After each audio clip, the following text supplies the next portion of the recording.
we on? Good. Welcome to the Better Than Not podcast. Sometimes we get it right, sometimes we don't. But when we at least do something, we know it's almost always better than not.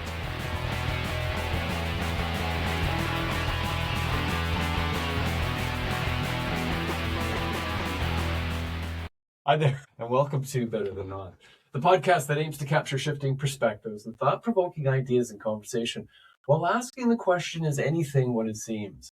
Based on my series, A Changing Frame of Reference, which you can read on the Substack app, I hope you will, as it might give you some insight into what the podcast is all about.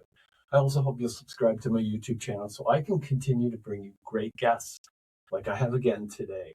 I'm your host, Greindl, and today it's a pleasure to welcome to Better Than Not, Martin Greindl. Martin, how are you? Thanks, Doug. I'm excited to be here. That was one of the questions I was going to ask you, if I got the correct pronunciation of your name. That's right. It's very good. I get all sorts of pronunciations there. Greindl is very popular. Oh, there you go. Kind of like my last name. So, Martin, you're probably one of the, I'll say, most requested to have on the podcast people, believe it or not. Really? Several people have said, you got to have Martin on the podcast. Really? Stop. Martin is, I'll say, part of the community group. He's the community group coordinator, right, which is part of the community and care group here at Northview Community Church. Lots of community. We're not actually here. I was going to say at Northview Community Church here in Abbotsford. Like I said, Martin been trying to get together just to go for a coffee. That's right. So this is for the what, coffee a year now? It's been a while because you went back to Germany, right? Totally. I take the blame. He is now in that part of the program. He was part of Northview's Immerse program for a couple of years. He's a graduate of that, and he's also a nurse, a registered nurse. That's so right. I was going to say he does not do that, as you corrected me. That's today. correct. Yeah. In Canada, but that's kind of what he's doing. He's also involved in a program up at our mission. It's not really our mission campus, it's mission. Yeah. As part of Northview, where he's teaching how to read the Bible on Wednesday nights. So that's a little shout out if you're in the Abbotsford area over the summer, right? Yeah, that's correct. It goes on for a couple more weeks. Yeah. So that might be something for you to attend. So having wanted to have Martin on here, there's a couple of things that had started me on this. So first of all, you'll find out in conversing some very interesting things. But we've been participating in this men's Bible study where you've delivered a few of the messages. And I think it was the last one you delivered. You put out, and this is what really said, I got to get Martin on the podcast. Mm-hmm. You said, you quoted Charles Spurgeon, and you said, praying and reading the Bible is comparable to breathing in and out. Right. So, and I kind of said, like, I'll never forget that now, because that's one of those things that just sticks in your mind. Yeah, it's a good picture, right? And Spurgeon has become a very fascinating individual for me. So that's what prompted me to kind of say, like, okay, we got to get this done. But before we kind of go into some of those things, so Martin, like, when did you know? So you spent time as a nurse, right? When did you know you were going to, or you desired to be a pastor, to kind of, I'll say, give your life to the church or to God, to really go into that world full on? Because you're from Germany, and you have like a background, obviously, you live most of your life in Germany. Right. What kind of prompted that type of thing? And likewise, the move to Canada. That's probably the most exciting part of all of that, because moving continents is definitely an adventure. Huge. To say at the very least. Yeah. So did you know you were going to go to Northview when you came to Canada? Yeah, that happened because, so to circle back to the initial question, the ministry calling, I think, happened for me at Cape Henry Bible School. So it was a torchbearer center. Oh, okay. So during nursing school, I realized I became a Christian at 16, then did my final schooling, high school diploma. Then I went to nursing right away, like at the age 18. And in Germany, it works quite different than in Canada, because in nursing here, you're doing a university degree. Yes. You have your 4-month summer break, and it's 4 years. In Germany, it's like hardcore. You start working day one. You work a month, have 2 months of school, a month of work, 2 months of school, like that kind of rotation. Okay. And so you do it in 3 years, but there's no breaks. So it's like all year through. You have a couple of weeks of vacation. Like it's like a normal job. It's very different. So very hands-on. but also I was not prepared for that as an 18-year-old, and especially in Germany, it's as well pretty. That's young. Yeah, and at that point, you also got the chance to specialize right away. So I was always fascinated by surgery. That was always like a little kid dream. I wanted to be a surgeon, and Really? yes, happened through Grey's Anatomy and tons of practicums, and I loved like medical documentaries. So, and I had a fantastic biology teacher, so she was amazing. Like that wow. really shifted. I always wanted to be a teacher at first till I was like grade 8, and then this whole medical thing came into the picture, and yeah, well, it got me really passionate about it. So do you watch The Pit? I loved that show. Absolutely, it's very like I would say it's one of the most accurate shows that's out there in terms of the medical side of things. We were blown away by it because we recently watched it. And this is a sideline which we do a lot of those in here. Go watch the show. It was I was so shocked that Noel Wiley, who's a star from ER, wrote the whole series. It's fascinating. Like it's like, have you watched Ozark? It's dark. I haven't. It's really dark. It's on Disney, I think, right? Or something like that. Tell you it's Netflix or something like that. But Jason Bateman is the star of that, right? Jason Bateman's been in the situated comedy, Arrested Development. Right, I know him for sure. He writes and directs this dark kind of underworld show. And I'm going like, how do these actors just pull these? I know. It's like with the Mandalorian, the John Favreau, like writing that. I was like, how? Like creating this. Where are these talents coming from? Anyway, get back to your. We're off the thing. So you were in biology, like you liked biology, had a great biology teacher, then got into the whole idea of surgery. Right, and then in Germany to get into med school is incredibly competitive and very like depending on the province is very like you have to be like a 4.05 GPA student. I was not that. And so that dream, even though there's some ways at that point of trying to pursue that, my initial idea was getting a training in like a more of an apprenticeship type work was more appealing to me at that point anyways, because the hands-on practice. And my brother was actually the one who told me about this new program. It was kind of a nursing deviant program. It's called Surgical Technical Assistant Program.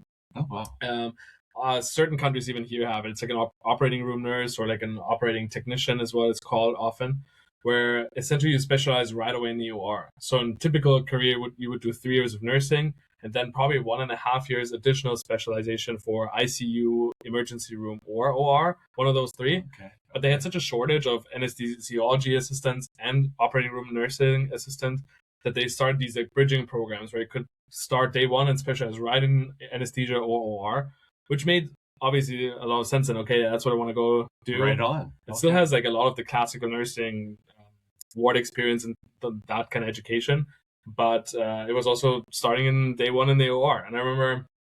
So that stuff doesn't bother you at all? Honestly. No, I love it. Yeah. That was a lot. So if you're going to have an operation, you're going to go on YouTube and watch how it's done on someone else. Oh, for sure. See, I can't do done that countless times. Yeah, there's like really, and I have lots of friends who are like, if one was a kid on a mission trip that I went with, and he's like, he sees a little cut, he faints. So it's super funny because I always have to be careful when I share stories with him because he's like, he might pass out. That for sure happens every once in a while. And there's nothing much you can do about that. Like, that's just how you're built, right? I mean, I would say there's some people who can train it. There was like a girl I remember on day 1, she passed out. And that happened to her a couple of times actually. But she ended up being an excellent nurse in that field. She was able to get her. She was able to and it's especially in the OR, it's not just the seeing the blood and like those like gory things. You also have a lot of smell that goes on. You have to be resilient in that. But never even thought of the smell. Yeah, especially when they cauterize the wounds. Like I don't know if you've ever like the smell of burnt hair or like that kind of idea. Like you have to be very. And it's the first thing, especially at 7:30 a.m. in the morning, and that's what you smell if you're having a breakfast. That can be. There was every once in a while. There was a moment where it's like, but then you get so used to it.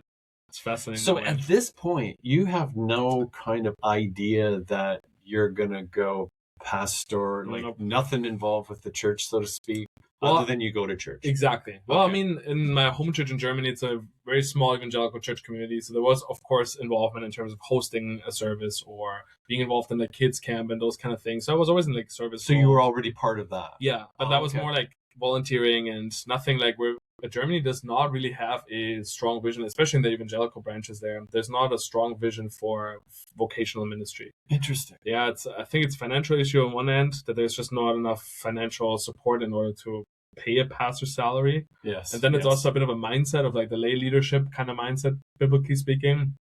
Kind of comes almost out of the Wesleyan branch, where it's this idea of everybody has like the priesthood of all believers, but almost empowering everyone to like carry the church's ministry.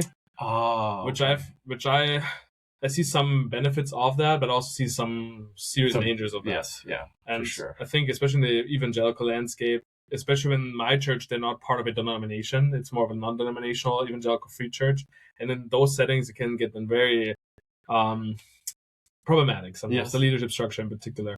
And I think because of that, there was never like a full-on vision. Okay, you're supposed to be in ministry. Interesting. Although I had odd moments. Even I remember one thing at the very least when I was 11. My parents took us to this like charismatic Catholic camp because I was raised Catholic. Okay. But it was very nominal, traditional. There was no actual real faith. But we were at that point when my parents transitioned into like a more evangelical, charismatic faith journey before when they became Christians. They took us to this camp, and I wasn't a Christian to begin with at that point. But for some reason, the idea of teaching religion, I remember this is like a dim memory, but I remember as an 11-year-old walking down like this road nearby where this camp was, and I was like, oh, I would love to do something like that, like teach religion. I had this passion. I would love for people to like learn about God. But I wasn't a Christian yet. It's super surreal experience. I don't know what to do with this still, but interesting. Okay. You might say it was like a little like infancy calling at that point, but who knows? But then, yeah, I think in high school, then I remember like in grade 8, I was talking to a friend of mine, and he was like, "What do you want to do when you grow up?" And I said, "I think I would love to be a teacher." I always like played classroom, had like a little like chalkboard. I would always get fake things to grade. Now Yes. I hate all those academic administrative things. I have no idea why that intrigued me as a kid, but the teaching was always a little bit there, right? Yeah. But then I remember him like so distinctly saying, "Oh, you want to spend the rest of your life in a school setting? Like that's terrible." And then that kind of got me thinking. I was like, "Yeah, do I really want that?" And then that then coincided with that biology teacher, and then I think a teacher can make a staggering difference, right? Right. Oh, totally. Like it's amazing to me. And I had two, like even after her, in grade 10, I got another biology teacher, and both of them were just so amazing. I was like, they make all the difference. And especially in my situation, because I wanted to pursue med school, I sucked at math and physics, so that was not a good setup. And to just do biology with no other science, I was like, ugh. And in grade 9, I had the most incompetent chemistry teacher ever. And I was a bit of a rebel, so I was a class clown, kind of like jokester. You had fun. There was wild stuff going on at school, things I cannot say on a podcast, the things we did. And I think I went through this whole year of chemistry with knowing zero chemistry. I couldn't even read the periodic table. But I was like, he was so incompetent. Like I could just sit next to a student who was good, and like he would like question me or whatever, or he would like and get a grade on that or like a test. And the kid, I would just like cheat all the time. And so he would always give me like a lot of like D's or F's for like participation marks. But then when the actual tests happened, I would always be able to cheat. But then I realized in grade 9, I am hooped. I do not know math. I do not know physics. Now I have zero chemistry knowledge. How am I going to be surviving med school? Because chemistry and bio are like the key. Math and physics are not as important, but chemistry and biochemistry in particular, like there's no way to get around that. And in grade 10, I get this teacher, and I immediately fell in love with like her teaching and whatever. But I remember telling her, "Listen, this is my story, but I'm sure there's a couple other students in this class. Last year, we basically have zero. And you were starting from scratch. They don't know. We don't know anything." I was like, "Can you teach us all of grade 9 chemistry?" And you told her that. I told her that, and she did. Like she did a 3-week or 3.5-week kind of chemistry. Like I don't know how she did that, but she taught us chemistry. And she wasn't annoyed that like you didn't know that. I mean, she might have known the other teacher and just wondering. But she also probably knew that at that point, whatever we would do in grade 10, like you started working with acids and bases and those kind of like organic, and started with inorganic chemistry. And she probably had an idea of like, if you don't know this, and we have no idea if you can't even read the periodic table and have any idea of like, I don't know how many neutrons and protons or whatever are there and whatever. And she taught us. And I remember we had our first test. I think then she did our first grade 10 chemistry content. And then then she announced that we were going to have a test. And I remember studying for it, actually. And then I got like a B. And I was like, how did this happen? I have a whole year, I have nothing, and I didn't cheat. And I got it myself. And that was so empowering that it quickly became one of my favorite subjects. And even took it into high school as like a focus study. Wow. And it's so cool. So that's kind of like how God also like kind of used some of those things. No question. Then medicine was in the picture again more tangibly. And then, my brother was the one telling me about this OR program, applied for that. And yeah, then I got into that, and at the age of 18. So you were really like, I mean, I'm thinking of two things here, because Yeah, your teaching ability is very obvious, especially when you sweet. deliver. Because I've been in a few messages that you've delivered, Appreciate it. and you also get very excited about your subject. Yeah, which like do that for sure. Is contagious to people listening, right? That's like sweet. like when you said that thing about Spurgeon, like it was just magical in the air. Cool. I'm here kind of reading Packer's Knowing God. Oh, and he starts with, like, in 1855, the sermon that Packer delivered, or Spurgeon delivered. Okay, yeah. And he says, like, what else can you study, like the Bible, and God, where you're not only humbled, but your mind expanded, right, and you're consoled, like it's consolatory, right. And I'm going, like, how does a 20-year-old know how to even explain that in a sermon? 150 years ago. It's wild that he's been that young, right, when he started. So then when you said Spurgeon said this about praying, like, it just went right bang into my head, right? And I'm going, like, holy cow, cool. That's really kind of connected. So that was really neat. So now you're in the role. You've actually gone through the high school. You've learned. What happens that switches in your brain, like, because you're doing what you want to do, like the nursing part in particular, at a pretty young age, a very young age. I mean, to be fair, I think it was also like a slap in the face in terms of, like, you romanticize the idea of working as a nurse, especially through shows like that, where it's like, oh, this looks amazing, and then you're actually in the doing it. Yeah, the technicality of it is like, oh my word. Like, you have to know so many things, especially in the OR. It's incredibly technical. It's incredibly, like, ordered and structured, and I mean, it's a craft, actually, at some point. It's been just developed over, like, 200 years. Like, the same instruments we're using for most of the procedures, or like a C-section. I mean, that's been done the same way across the planet. Like, it's amazing. It's very amazing that way. Perhaps my favorite surgery was a C-section as well. But, like, really? Okay. Yeah, it's one of the first ones they teach you, because in emergency situations, that's the one you need to know blindfolded. I think if there's any, that's a crazy statement, but if there was any surgery I would be confident to perform myself if I was forced to, I think it'd be a C-section. Really? Yeah, because you just have to be so clear, like, where to cut, and, like. Well, I've never been part of, like, our daughter was born by a C-section. Okay, yeah. Because she was in breech. All right. But I wasn't there, obviously. That, like, at least in those days, that wasn't permitted. But when they showed it on the pit, yeah, that was. I mean, that's it's not situation. Real. Yeah, like that they could actually create with special effects something that's quite. It's quite remarkable how realistic they also make it. So that's kind of crazy. So now you're doing this. You're getting comfortable with the whole thing, and, like, you've got a whole career ahead of you. Yeah. What happens? What happened is that I think during this time, as an 18-year-old, I mean, now 2 years ago, I had an adult ADD diagnosis happening, where I was like, oh, I realized that this is something that I grew up with.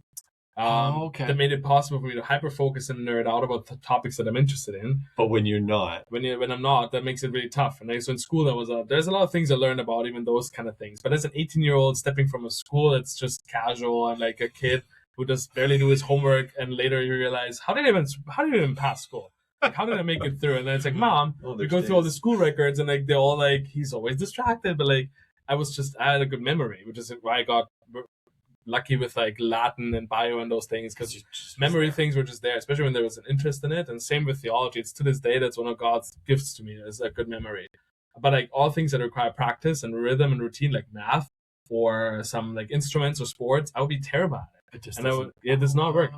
But nursing was interesting because I was reflecting on how did I even survive that OR setting, because I come into this, like, with this childish kind of 18-year-old, barely an adult, and I was likening it to Gordon Ramsay's Hell's Kitchen, because that's what it's like in there. Like, people yelling, like, I had instruments thrown at me. Like, there's, like, surgeons can be very tough, and the work environment is so, like, it's brutal at some points. And you work with so many people, like, probably a staff of 200, like, midwives, anesthesiologists, anesthesia nurses, like, all, like, every day is like a gamble. We always joked in the OR, it's like, whenever you are in an OR with a surgery, there's always one staff, it's like a lottery.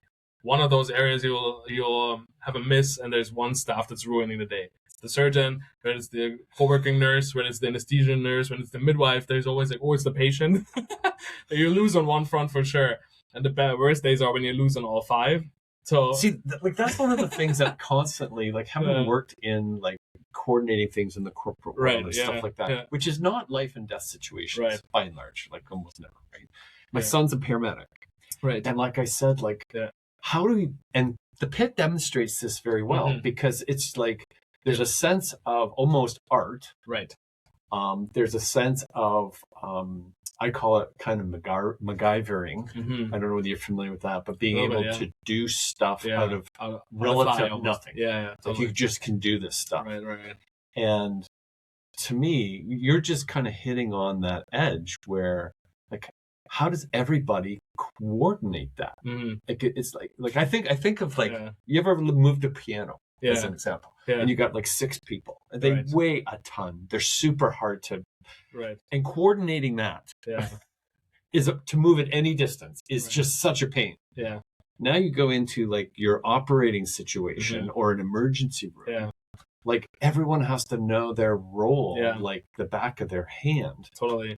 And even then, like, it's hard and mistakes happen for sure. I mean, one of the strengths that I think in the pit demonstrates is just the amount of personality types that clash and that you see. I think they do such a great job, more than any other show not only the kind of patients and their personality types, which is super real, but then also like the staff. And there's like, you have the grumpy one that hates their job and they hates being there, but like they need the money.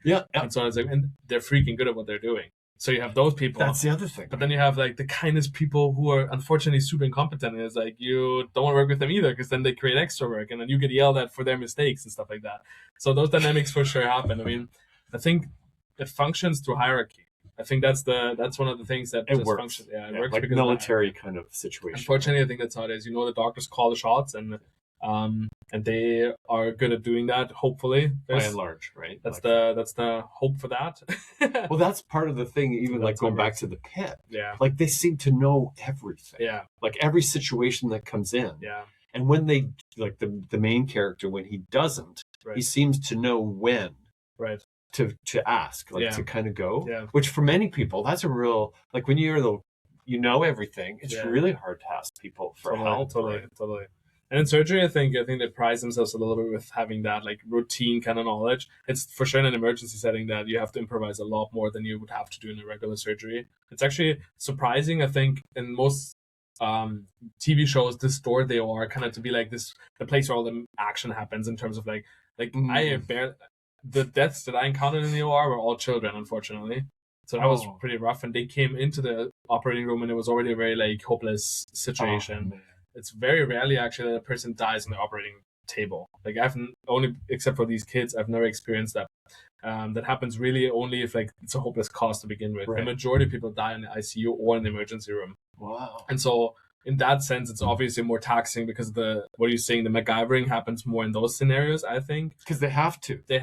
Like it's either do that or it's done. And I mean, it does happen that in a surgery, a complex, unfortunate situation happens. I remember this one time we did a C-section and that was like, it was quite remarkable because that woman was pregnant and she had a teratoma, which was a tumor that grew because the hormone structure of the pregnancy grew the tumor on her ovary. And the baby in the ultrasound was kind of on top of it. And you couldn't see it. So it was hidden by the tumor. I kid you not, it was the exact same size as the baby. So she was just, we were expecting just a very like heavy kid.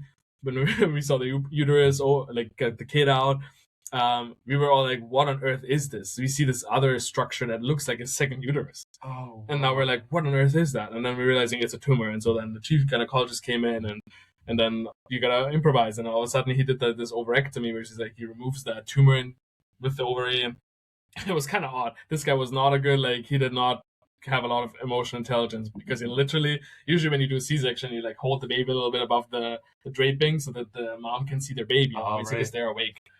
And he did the same thing with the tumor. He takes the tumor and he's like, here's your tumor. And it's like, she had no idea she had a tumor, obviously. But it's like, I was like, no, really. I don't know why I did that.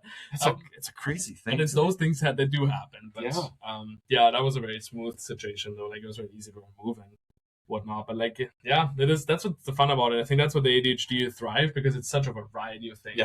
We did bones and neurosurgery, and then you would work with kids or you would work with patients that are awake, some emergency stuff. Oh, wow. What I love the most is vascular surgery. That's where I just had the most amazing doctors to work with that fascinated me. Oh, okay. So that's kind of how that happened. But overall, I think it was really tough. I think moving away from home to do that, and then being in the school So system. you didn't do that in Germany? No, I did it in Germany, but I moved 2 hours away, closer to Munich. Yeah, that's another place.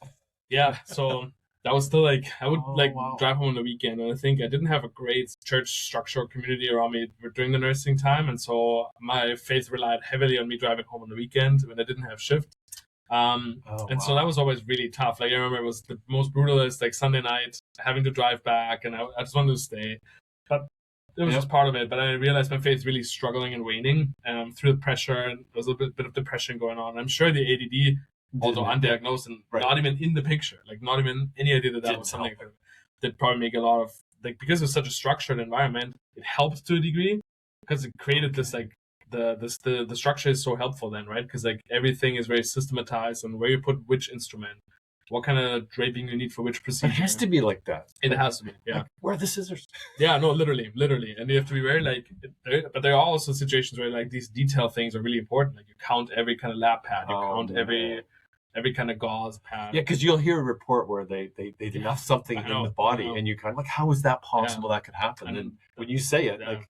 That totally. Probably they had ADHD when that happened. You hope not. I mean, like, obviously there's like, you always do it like with the 4-eye principle, where it's like another person that counts alongside with you. So it's not just like one person counting, which again, the structure. And so I think that's why I could actually function super well in that. Well, the other thing that I find interesting with the medical world is no two of us are the same. Yeah. We have 2 eyes and nose and a mouth. Right. None of those are the same. Like that's why every surgery is exciting. There's crazy. It literally is. Like, do you see no anatomy is the same either? Like, of course, the same structure there, but it's like it's never getting boring. Even doing the same surgery, like that's really been the fastest. So isn't this kind of like a spectacular training ground, like for you to be like if you're dealing with a death in the operating room, especially a child. It was probably the hardest work day for sure. Like how do you like my son who's a paramedic? He says, whenever it's a child, nobody wants to go. Yeah, and like whether it's the police, the fire, the paramedics, because it's like it's a really, really tough. So is this like when's the faith part starting to creep in? Like you're going home weekends, you're lonely, you're like those type of, and you're still like you're not even 20, are you? No, I mean like that when that happened, I was probably 20, 21. Oh wow! But still, like it's in those areas where you realize you're just growing up, you're starting to grow up, and you see these hefty kind of like this environment that you're not even prepared for. I think one thing I'd like to always say is like what I appreciate a lot about the Canadian education system is they emphasize heavy like activities that are team playing things like sports. Like there's a huge sports culture which Germany has not at all. Like if you were to go to German school, you would not join a German sports team that would compete against another school. That is not existent. At all. Really? So if you wanted to be a kid doing sports, you do like soccer maybe in a club. And then some club teams play against each other. But that's mainly, in my upbringing, that was mainly soccer. Like for you to wanted to do like a basketball, like professional, that was just not, even though it was a 50,000 people town. Like if you're in the big cities like Munich or Frankfurt or something like that, of course they have then more of those structures, but nothing on the academic level. So college sports is not a thing. So there's one layer, I think, if you go through the policing, they have some sports kind of like things, but it's winter sports. They offer people like skiing and those kind of things, but nothing like volleyball, basketball, like those team activities, which I really see. Like when I went to Bible school and seeing the North Americans just like play volleyball with each other, not only impressed by how incredibly talented some of them were, like how do they learn this skill, which is like they play better than any person I've ever encountered in Germany.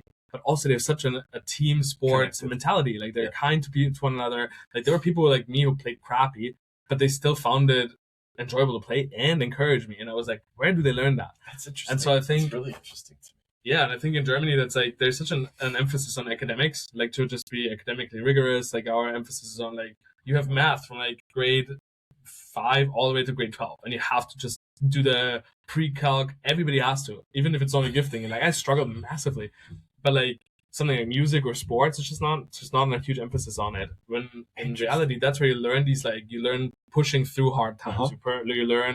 You learn the difficulty of resilience and also the team playing effort. And I think the nursing time, like the OR time, that's when I learned those skills.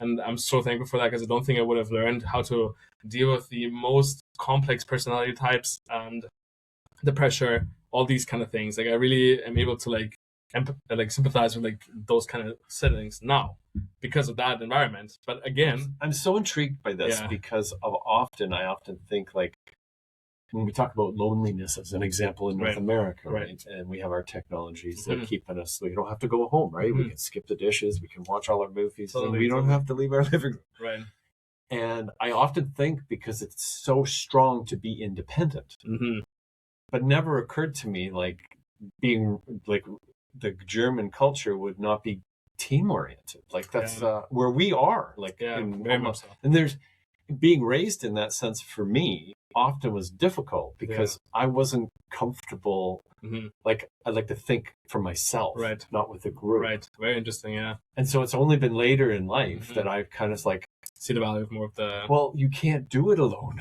uh, Like that's the bottom line of it. yeah, I mean, you can do it, hmm but there's no fulfillment. There's no totally, connection. It's like yeah, you do something well, don't you want to right, share it with someone? Like right, it's like, hmm or you're part of something else. yeah, So it's interesting that you said that, and you even were aware of it. yeah. I mean, more in retrospect than like probably as in the moments, but like yeah, now at least I see the value of like environments like that. But I could see Germans go through their entire life, even then ending up in a job where they work, by themselves and never have learned these skills Right, of like that right. you just they're so critical to like a functioning thread. That's I think partially probably why the church struggles much more in Germany than it does in an environment like North America or America in general, because like there is this like collective community aspect that I think is just not. And I wonder if how much the war played into that.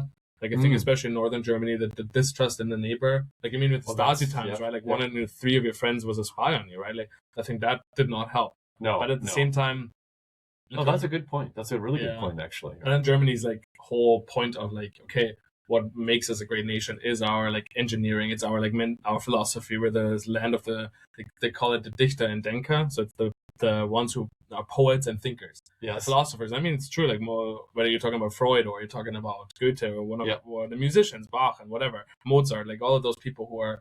That's where we prize ourselves with the culture that we bring and that identity and the thinking and whether that's Marx or whatever you have there, like the big critiques of The thinkers. yeah, Luther, like all that kind of idea, like well, that's our forte.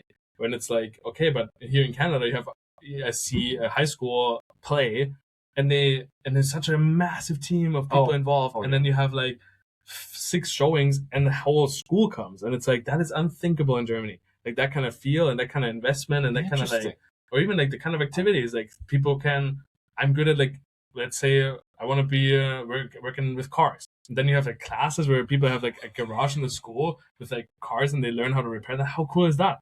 But there's always this joke like in Germany. It's like, well, I'm happy I can like do the math about the circumference of the sun. Yes. And I can do my taxes in French and English. But like, but I have no idea how to fix my car. And it's like I don't know how to live. Like what's that kind of about? And yeah, I think there's a layer there. Albeit though, I must say that for sure there's some elements of my education that I'm incredibly thankful for. For example, I loved Latin, and I had Latin for 8 years. So you'd be way ahead in Latin because like that Latin almost doesn't exist. Yeah, totally. And in Germany, it's actually, especially in Bavaria, it's mandatory for if you're in a humanist school, you either have English and you have to take either French or Latin. And in my humanist school, you take a third language as well. Oh wow. So I had English, Latin, and French. And some people went crazy in grade 10 could even add Spanish to it. So it is possible that people were learning 4 languages in school, which is pretty amazing for sure. Well, that when I like in work, I used to have to be in Europe quite a bit. And that like I have linguistically, that is not my strength. Yeah, like it's not like I struggle with English. I doubt that. And it's one of those things to me that I would go there and like I would just be blown away because they would just change and be talking in French, right, or German, a little bit of that, yeah, or Italian, yeah. And it's like, oh, but they're so similar. They would say like French and Italian, and I'm kind of going like, they are. Yeah, I mean, many of them are Romantic languages, right? They go back to the Latin origin. So that's actually what helped me with it. Absolutely, because you know the roots. Right, totally. Okay. So that helps a little 8 years of Latin. Like, it's fun when you, like, look back and it's like, oh, I was actually translating Cicero in, like, whatever, grade 11 or 12. Like, yeah, it was pretty intense, like, dealing with these philosophy things. But even that has been a huge, like, blessing that now for my theological education has been, like, the way I read my Bible is so easy for me because of Latin, I think. And that's Probably, what they even said, like when they advertised to parents whether they should put their kids in grade 5 and have them start with English or Latin. They often say start with Latin because they have an easier time, if they're good with languages, they have an easier time learning them. But also because it trains you to read so carefully. Like you have to look at the Latin works very uniquely, other than even Greek, is because it's the ending of each word that indicates connections to other words. So you have to be very analytically in reading it.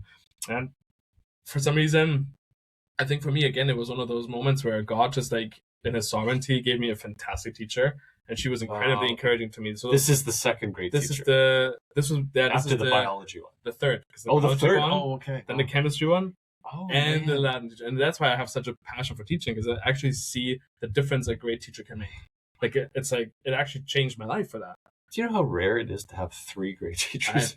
I'm very lucky that way, and they were all women. Wow. Great at that. So I'm very like, and they just had a love for their you were probably a great student. When you in their classes, they loved me, but there was lots of teachers who hated me. All math teachers hated me. Literally. I remember like in grade 11, one of my math teachers, and we later became like, it was a friendly banter that we always had, because he was like, how do I get you through this? How do I make you graduate? Yeah. Because math was cool. Because I was pretty average, good student. I had like A's and B's, except for math and physics. I was like D's. Really? I was like, I almost failed school because of these, and it's like wild. I was like a decent average, and I barely worked for it. But like in math and physics, like that was just so tough for me. It just didn't connect. And my dad's an engineer, so he's a brilliant at that stuff. And he would always be like, he did not get me either. He's like, how on earth are you so bad at this? All 3 kids are, and my mom was always joking that she pulled through in her gene pool for that one. But anyways, I remember my math teacher be like, he would just like be in the washroom with one of the other students, I think, like just like, I don't know, whatever. But then turned to him at the urinal, and he's like, this Martin guy, he's such an idiot. You heard this? No, but the other guy told me. Yeah, the other student told me. Like, guess what he just said? Yeah, I know. But this teacher was like fun a lot. Like I loved him, and but he was struggling. All the math teachers did not like me. So now we've got you've got a pretty strong background for now heading off into ministry. So what happened? All this chat, we haven't still even answered the question of how ministry. Yeah. What happened that shifted? Yeah. Like you said about going home on weekends, sometimes it wasn't so great, because I can remember Sunday nights are just, whether you're having to drive back to school or whatever it was. Right. So, like, is it happening at this, or is it just another kind of bizarre thing that came into your life? Yeah. So Bible school was the reason. The thing of what happened in, I think, the end of year 2 of nursing, I was like, this is tough, and I need a break after this. If I graduate from this, I don't think I can immediately step into working in this. And it was at that time that my youth pastor from Germany, him and his wife, they took me to a Bible school in northern Germany for a Christmas concert. And it was a little bit adventurous because we had like 3 days, and we like drove all the way like 7-8 hours up north, and it was super sweet. But there was like so we went to the Bible school, and it was actually a seed that they planted there, because as we toured the school, he was like, hey Martin, like wouldn't that be something for you, like a little Bible school experience, even just 6 months? Really? And at that point I was like, really, like, that was a little seedling, and it was started ruminating in my ear. I was like, I think I want to do something like that. When I leave nursing, when I graduate from this, I need to take a little gap and either go to a Bible school or do something, like go to the States. Like, I always had this idea, I wanted to go explore the States, of course, something like that. What's the big irony? Lots of people do that, obviously, Gap, you hear too. Yes. And they go very far away because they want to see something different. Guess where I went? Which Bible school of all the 27 worldwide centers in Torchberry world? Imagine the country I picked. It wasn't Germany. It was. Can you believe it? No, it's ridiculous. Everybody was like, okay, let's go to Australia. I don't know what. Here's the thing. I remember going to the website, and I'm like, I love aesthetics. So it's a very aesthetic website. And I was like, oh, this looks pretty cool. And it was an English speaking program. So at first I was like, for some reason I was not, it's the ADHD. I did not think this through, but I thought like, hey, this looks like it's in England. But then I mean, it was said literally Bodensee, which is German word. But anyways, I went to Bodensee, I applied for this in my last year of nursing, and then I got in. My parents were incredibly supportive, which was huge. I don't think I could have afforded that 6 months gap, cool. But they did pay for me, which is amazing.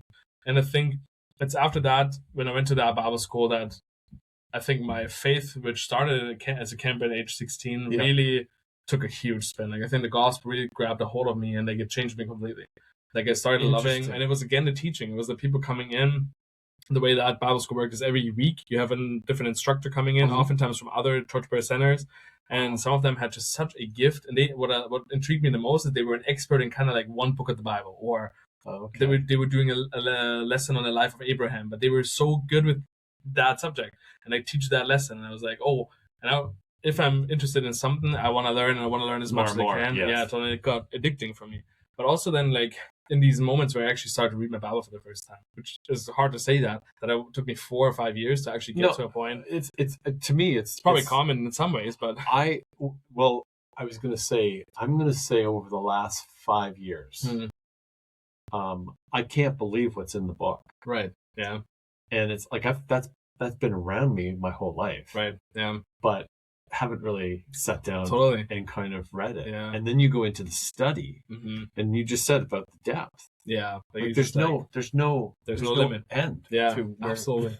Like it just keeps going. So when you say that, but you're so young when this is hitting you. Probably would have been. I was 21 when that happened. Yeah. I was pretty sweet. I remember like having a little commentary that I read side by side in my own quiet time, and that was so cool. It's like, this makes so much sense, and then having that excitement about like this is becoming real now, and like I remember this, like, this is in the story. I've never heard of this story. What?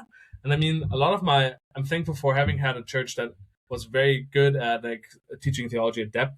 There's a lot of unhealthy theology, which maybe we have time to get into that later, but it's very easy to trickle down the unhealthy part of it though. As well, yeah. Which I'm kind of surprised of how prominent it is. Oh yeah, like church. Oh yeah, like sure. I'm like it's like, as a simple example, if I do good things will happen. Yeah, very interesting. Yeah, like totally. I'm saying that out loud on the podcast, and how many people are going to go? Yeah, well, that's true. Yeah, totally. Oh yeah, and it's like, and I would have believed that if I work hard, good things will happen to me. Yeah.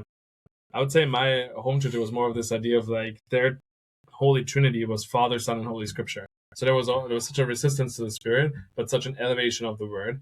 And it's very interesting, like, and it worked in the sense because I saw like I had a really solid understanding of Scripture that came through but it was spoon-fed to me. So when I came to Bible school, I actually had to rest, but also these hard perceptions, like my home church would be incredibly patriarchal. They would be against any woman in form of any leadership. Even hosting a service would be outrageous in that sense.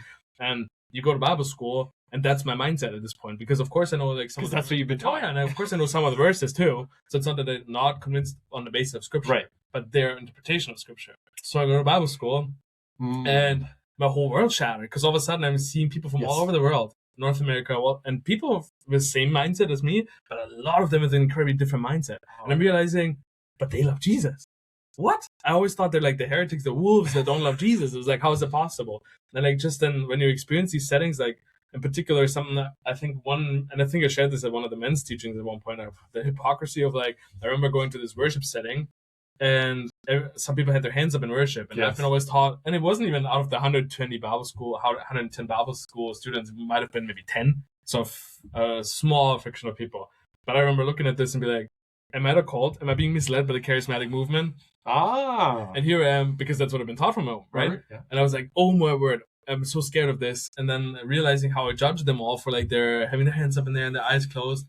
And what am I doing in this moment? Am I singing even the song? But this kind of hypocrisy. Yes, yeah. How it's just been like what's been taught to me. And I think having that confronted was huge for me. And then like just the love of the community. I think there's so many of those layers by Bible school. If I can give any advice to any parent that has a kid and they're 17, 18 and not sure what they're doing, send them to a Bible school. Torchbearers is hands down. It changed my life. And I've seen it change so many people's lives. Because simply it's like you take a break. You're not on your phone as much. Yeah. You kind of like get to grow up outside of your parents. It's like such a great, like, there's so many benefits to it. And I think for me, it was just so healthy, even though I was one of the older students, I guess, because I was 21 at that point, having had the oldest student. Yeah, one of the oldest, probably in the top 10 or 5 students that are older. But I think my inner child came through because nursing forced me to grow up so quickly. And because you're thrust right into like there is no way I'm just like I can just be a kid that's like staying up late and like going on lake jumps in the middle of the night, because I have to function the next day. And if I forget like one instrument or whatever, like touch something that was a life and death. Right? They kill me. Yeah. But so that was kind of it. And then I think that was a huge. So that was 6 months. 6 months long. And at that point, God really dismantled that whole idea for me. Even like I realized that the idea of becoming a surgeon was almost an idol for me at that point. Like that was how I defined myself. So funny I how wanted to that be works. that. Yeah, isn't it? Like a career perception, because that's going to make me happy. And in reality, God already confronted that in the OR, because I'm realizing this is not like, I don't know if like I love this job, but I don't know if this is the kind of life I want. Yeah, And I'm still very fond of the idea of going into the medical field, but like at this point though, at the very least, I was like, no, Lord, I'm willing to give this up to you. If you leave me there, maybe, but like, yeah, keep me in Bible school. As I prayed, like, I love this here. I love this. This seems to be like what I want to do. Yeah. And then they offered me a position to stay longer for the summer missions term. And so I was like, okay, there it is. That's what God wants for me. And then COVID hit. And so just when we were in the whole Bible school, including some of the Northern kids, yes, they sent us home 2 weeks earlier. Here you are, and you're already like lamenting that you only have 2 more weeks and we have to say goodbye. And then from one couple days to another, it's like Trump closes the borders. You have to all get your flights. People frantically calling their parents. But then there was only a handful of US students. But then the next day they bring us in, and it was like, okay, you're gonna go home. And so we had this like final day with 14 baptisms. It was probably one of the most spectacular days of my life. Like honestly, like the emotional roller coaster of like having this like this supernatural experience of like, okay, now it's over. We thought we had 2 more weeks, and like life hits us right away. We have to like launch into this like pandemic. We go from total community into the chaos. Nothing. But at that point, obviously thinking it'll be a week or 2. But then essentially though, this like we have this like immediate having to say goodbye. It's like been so sweet, so hard and bitter, but also so sweet. Having like the bond. You see the bond that you develop over those 6 months, and then worship together. This final worship night. Can you imagine this like feeling of like how grateful we are for the Lord, and then celebrating 14 baptisms that day. Of some of them it's just been it's been just mind blowing. And then having to go back home with no job because I obviously left the old hospital. And then this door closed for staying at a Bible school, left me a bit in a loop, and then my grandma died. Oh wow! And I had to live, and my parents in the meantime took a little foster child in, who I dearly love. He was 10 days old. Like a baby. A baby. So they were pretty brave for doing that. But then he lived in my room. And so I had to move for a while into my mom's office space, which was a tiny room with a mattress on the floor and no privacy, because every once in a while she would just come in. And I was like, this is pretty low going from there. I hate this. Like, what's going on? Yeah, it was pretty rough. But in those months, I had to learn for the first time in my life how to sustain my faith and how to wrestle with these things. Because now Bible school and the structure was gone. Yeah. But then I started listening to these like lecture series again, like that they were sent to us. Like, hey, you were supposed to have 2 more weeks. Cape Race. Yeah. So and they were like, you were supposed to have 2 more weeks, but here's like some lecture from this guy and this guy. Listen to this. And I started to listen to Peter Reed, who's the director of Torchbearers International. I consider him a spiritual father of mine. Such a wise guy. Peter Reed. Peter Reed is his name, and he did a lecture series on Joshua.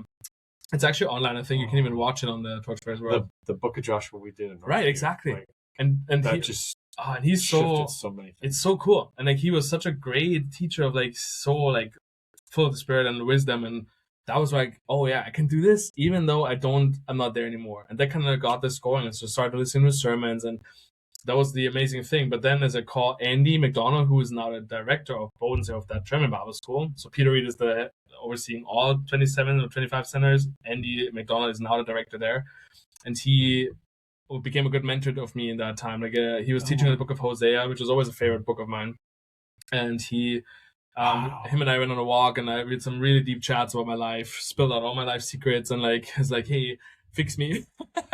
And he was like, he was always like pointing me to Jesus, such a godly man. But anyways, he's Andy and I talked, and the summer missions program was on the table, but COVID ruined it. What do I do? Yeah. Are we gonna open this? Am I gonna be there in June maybe, just 2 months later? And he's like, it looks like COVID is just gonna be a longer thing. He said to me, if you can find a job back in the hospital, do it. Now here's the thing. I was terrified of going back to the hospital. I'll bet. Because it's like, what? Like, Lord, I thought you'd send me to Bible school, and now I have to be back in the OR, but this time in my hometown. I don't know if I can do that. And then on top of that, one of my friends, Simon, close friend of mine, he was a year younger than me, and he was just finishing his training at that hospital. But one thing that you gotta know about nursing culture, especially in the OR, is gossip. It's bad, like real bad. Yeah. And so I was like, no, here we'll be starting an OR where he's been working for 2 years. and he knows where stuff is. Everything. I would have to start all from scratch, Yeah. although I know the trade, but like figuring out people and like surgeons all over again, another 150 people you just have to learn how to connect with. And this time I'm his superior, so I have to teach him surgeries. And it's like, this is terrible. And so I was like, I do not want to do this. And then he said to me that there's one surgeon in particular who apparently was a nightmare surgeon. Like they said that he was like that people quit because of him, but he was brilliant at his craft. And so it's like, of course. and he was a vascular surgeon. And so I applied for the position, but he told me through the backhand, like they need someone to help out in vascular surgery. And guess what? I'd done a lot in my training before, vascular surgery, and I loved it actually. But I was like, but I don't want to work with the crazy guy. So here was like, Lord, I don't know if I want this. So here's what I did: I submitted the crappiest resume you can imagine. Yeah. Like my cover letter had an intentional spelling error. And you got the job. Next day they called me, hey, can you come in for an interview? And I was like, God, what? So I come back in for an interview and I hated it. And that story I have heard. Isn't this funny? So many times. Like, there's a Rogan story, Joe Rogan. Really? Right? He tells the story about being Fear Factor host. Okay. And he said he's sure he got the job because he was the only one that went in the interview and said, this is never going to happen as a show. And he got, like, that legend has it. I don't know Joe, obviously, but very similar. So I intentionally make a bad resume. They call me the next day. And then it's like, and then of course, and then they ask me, so what's like your experience in terms of what kind of departments you've worked in? In nursing, you cover all of them, but in the last year, you specialize kind of like in more like vascular stuff or pediatrics, urology, or in ortho and trauma and neuro. And I had done the other side, and he asked me, so where do you want to be? And now, of course, knowing this, said, I'd be interested in ortho and trauma. And it's like, and where did you do most of your training? And I was like, general and vascular surgery. And it's like, great, can you start next month? And I was like, and so it was like, yeah, we did it, but it was an incredible. We're so not in control. Zero. But here's the crazy story, Doug. You will not believe what happened. Okay, do we have time for this? Yes, we're in a podcast. We have time. Okay. There's no ceiling. Podcast world. Okay, so here's what happened. Probably the year before, I was not at Bible school yet, but it was wrapping up my third year in nursing school. Okay, so it was probably September, I think. Yeah, I think it would have been September. Sorry, it was my second year of nursing, so 2 years prior. In September, I come home, just made it through second year. We have our final year coming ahead. Looks pretty decent. It was camp season, so I was super excited to go to a camp. I always loved camp. Got it. I became a believer at camp, right? And so this time I was like 19 or 20. They had this young adult camp, 18 plus. It was a blast in Austria, one of the coolest things ever. So I come to this camp, so pumped, and then I drive home with my friend. And I come home, and my mom was like, "Hey, we're gonna have your favorite meal." She's gonna make duck for me, which is amazing. And I come home and I see this ECG strip on the living room table. And I see no one at home, and there's no meal. So I was like, what's happening? So I call my mom, and she's like, yeah, your dad had immense pain all of a sudden. Oh, wow. And the paramedics had to come and had to bring him to the hospital. So they bring him to the hospital. I come in, we like here whatsoever. They think it's a gallbladder issue because he had pain obviously in the side, and then he was like, but it must have been insane pain, like he couldn't move and whatever. So the paramedics come give him painkillers, and so when he comes in, everything looks mostly fine. His abdomen is soft, so nothing concerning there. And so they were like, okay, we're not super sure, but like he has something called diverticulitis, which is yeah, you know about it. We just went through it with Laura. Oh, okay, really? Okay, so they were assuming that maybe because when you said the abdominal stuff, we went through that. Exactly, your abdominal soft. Yeah, right. And so they assumed, and they knew that he had that. So they thought maybe one of them got inflamed and ruptured, potentially perforated. Oh, okay. And so the doctor did a CT scan. But what usually doesn't happen is a CT scan with an angio. So oftentimes they do a CT scan, but to just look at the vascular system is very rare. And so she was an intern, but I don't know. She did it, but I was in there. We were all expecting a gallbladder thing. Seen it 1,000 times. We're fine. So I remember the doctor coming in, and here's my brother, my mom, and I, and my dad. And she looks at us and he's like, Mr. Greindl, like this is pretty serious. You're having a mesenterial ischemia. And as she said, it's called mesenterial is that ischemia. So it's a mesenterial is an artery that goes off your aorta and supports your intestines. Oh, wow. And then ischemia is essentially like there's a blood clot in that artery. And so there's no blood supply for that or part of the organ. And so it starts dying, essentially. So it starts getting like Oh, a gangrene, wow. almost spreading. And I remember a month prior in nursing school, our instructor told us that this disease, it's very rare, but it's an emergency surgery. You knew about it. I knew about it, just learned about it a month ago, but here's what they said to me. It is a 95% mortality rate, and only 1 out of 3 in a million people get it. And so I was like, I started shaking immediately. It's like, that's what he has?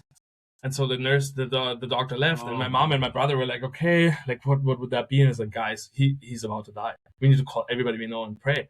And so we like call people, and like my mom freaked out. Oh yeah. And so he gets rushed into emergency surgery. And I mean, mortality rate 95%, because what happens usually is like the abdomen's soft, the pain meds worked, and it's nothing. They don't find anything. They do an ultrasound. There's no like no gas, no nothing. Yeah, exactly. And so they send the patients home, and that's when they die, because quietly their intestines just die. And then when they come in the OR, we've had cases you cut them open, and everything's black, and you just close them and you send them off to the ICU to die. So that's usually how it works. 1 in 3 out of a million get it, and that's the mortality rate. So I'm like, I'm dying inside, thinking this has gone on for 4 hours, and I can't be there. They won't let me in, obviously, as a family member. And it's like, I know exactly what's about to happen. I hated these days. It was the longest 6 hours of waiting ever. Not sure. And it was so surreal. Like, how do you even deal with this? Like, so many emotions surrounding that. And my mom's just a mess. My brother's completely, like, he's just watching TV, unable to chat. And I'm like a talker, as you can tell. Verbal processor. No one's verbally processing this with me. So I go to, like, this lady from church and chatting this through with her. And here's the thing. My dad miraculously survived. The surgeon said he's never had a case like this where everything timing-wise worked out like that. Like even the doctor running an angio, had she not done this, the odds of them finding this almost zero. And so he survives. They take this blood clot out. They don't even, usually what happens too is they remove some of the intestines, but unfortunately it keeps growing, like it keeps spreading and growing. And so it's like fast. And there's tons of like complications, but everything's smooth. He had one other post-surgery where they had to take care of the wound a little, but he's fine. And so my parents are at this point, okay. So we got some miracles going on. Yeah. And we were like, why did God save him? And so they get this call from the foster system, calling my mom. And it's like, hey, we have this baby. And usually my mom does like emergency care. So for like watching them for a year or 2 or 3. Yeah. And then they're like, hey, we have this baby. Could you imagine taking him for the rest of his life?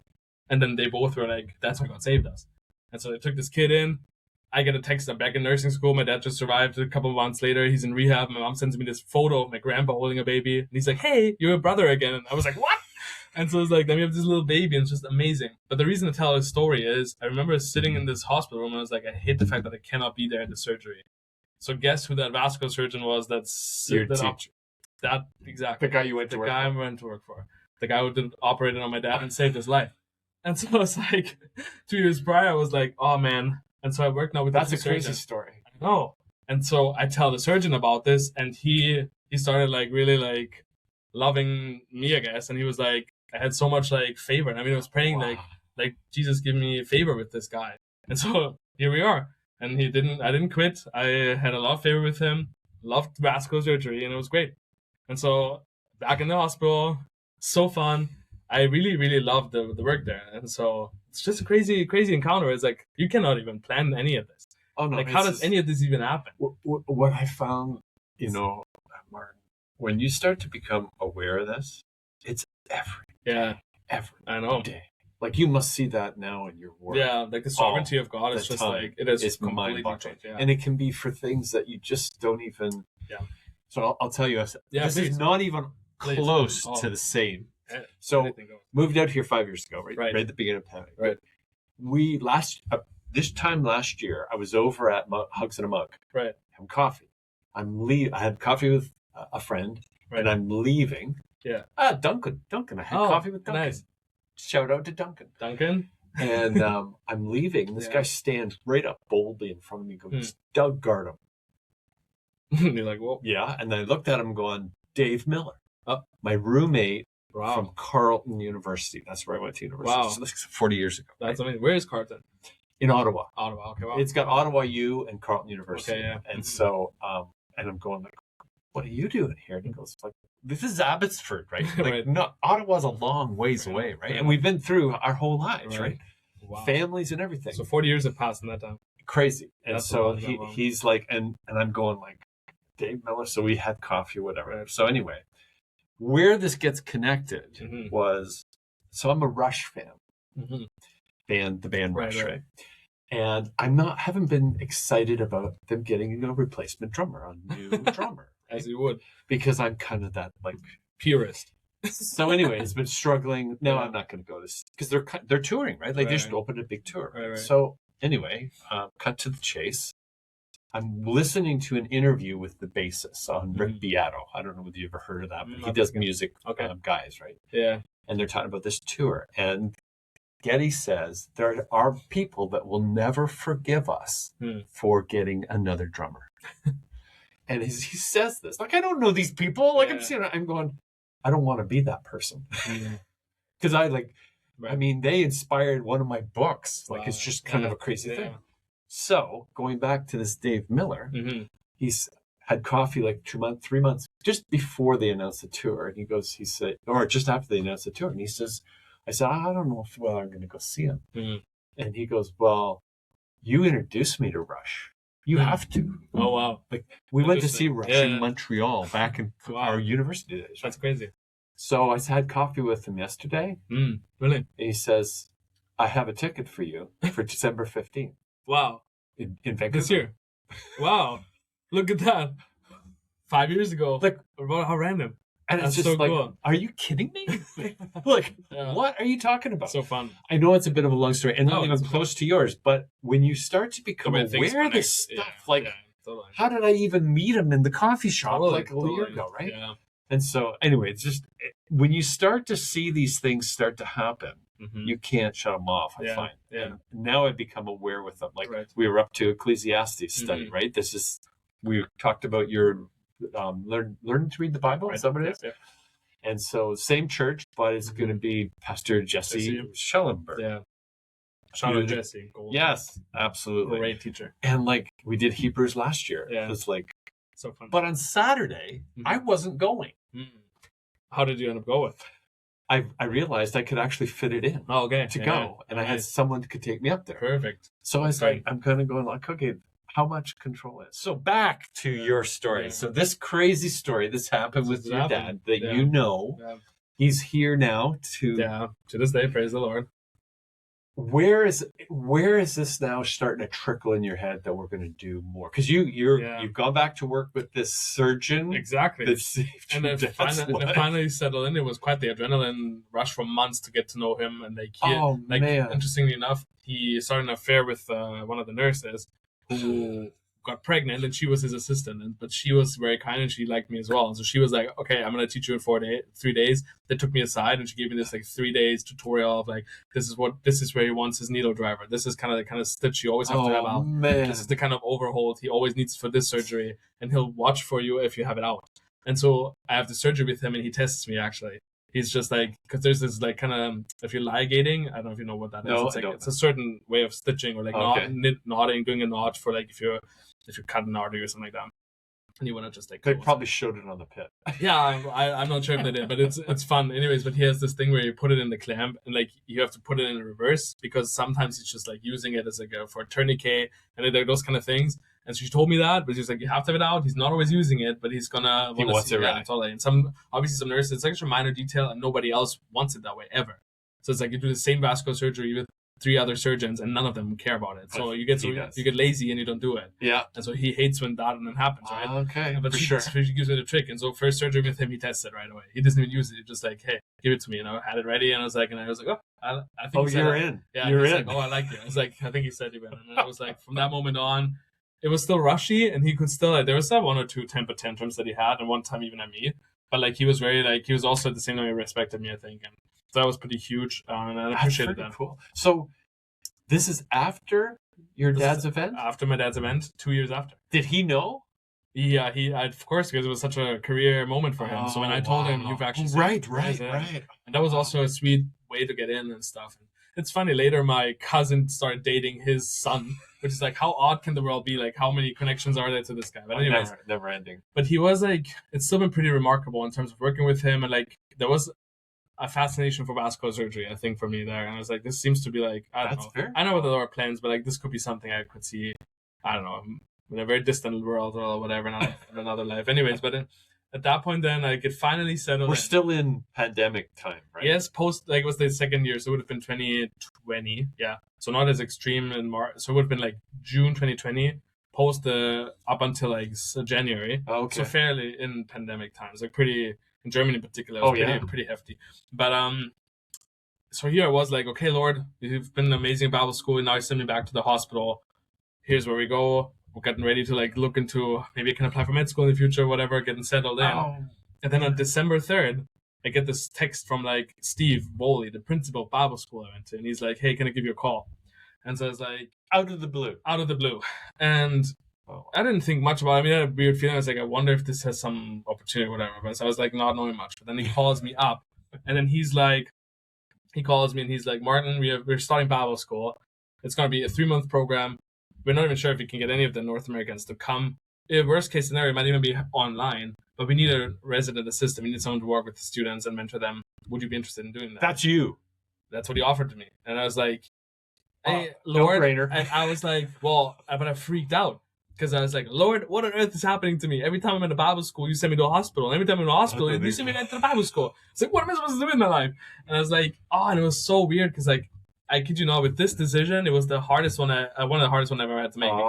Because you get so many different. So my pastor tells me, "Yeah, you can only do this if your current job tells you that they'll take you back in 3 months," which they did. But that's when he said, like, has to be a marker. My mom said, "Don't do it. It's the temptation of the enemy. You want to be like, you want to actually like stay there and whatever." Later, I found out that she had a really hard time of seeing me actually go, and she had this to the Bible school. To the Bible school, yeah. But like, anyways, but that was her advice to me. My youth pastor tells me, "Oh, you should totally go. This is where your heart longs for." And it's like I got all these different directions, and I had no clue what to do. And the one thing I knew at that point, I was like, I'm not going to be a Gideon Christian. I'm not going to ask God to lay out a fleece and tell me what to do. Okay. So I was like, "Lord, I'm going to make this decision. And I know it's a risk, but I told the boss that I'm going to quit in January." So it was on December 3rd, and I said I'd be gone by January. And they had and it was brutal because I had just asked to reduce my hours to have more focus for the church. And they had just made plans for me to actually take over the hybrid OR for vascular surgery and be like the head guy for that. So it was a huge honor actually, because that does not happen to a guy who's just like in his 20. Yeah, who's just like 1 year work experience outside of training.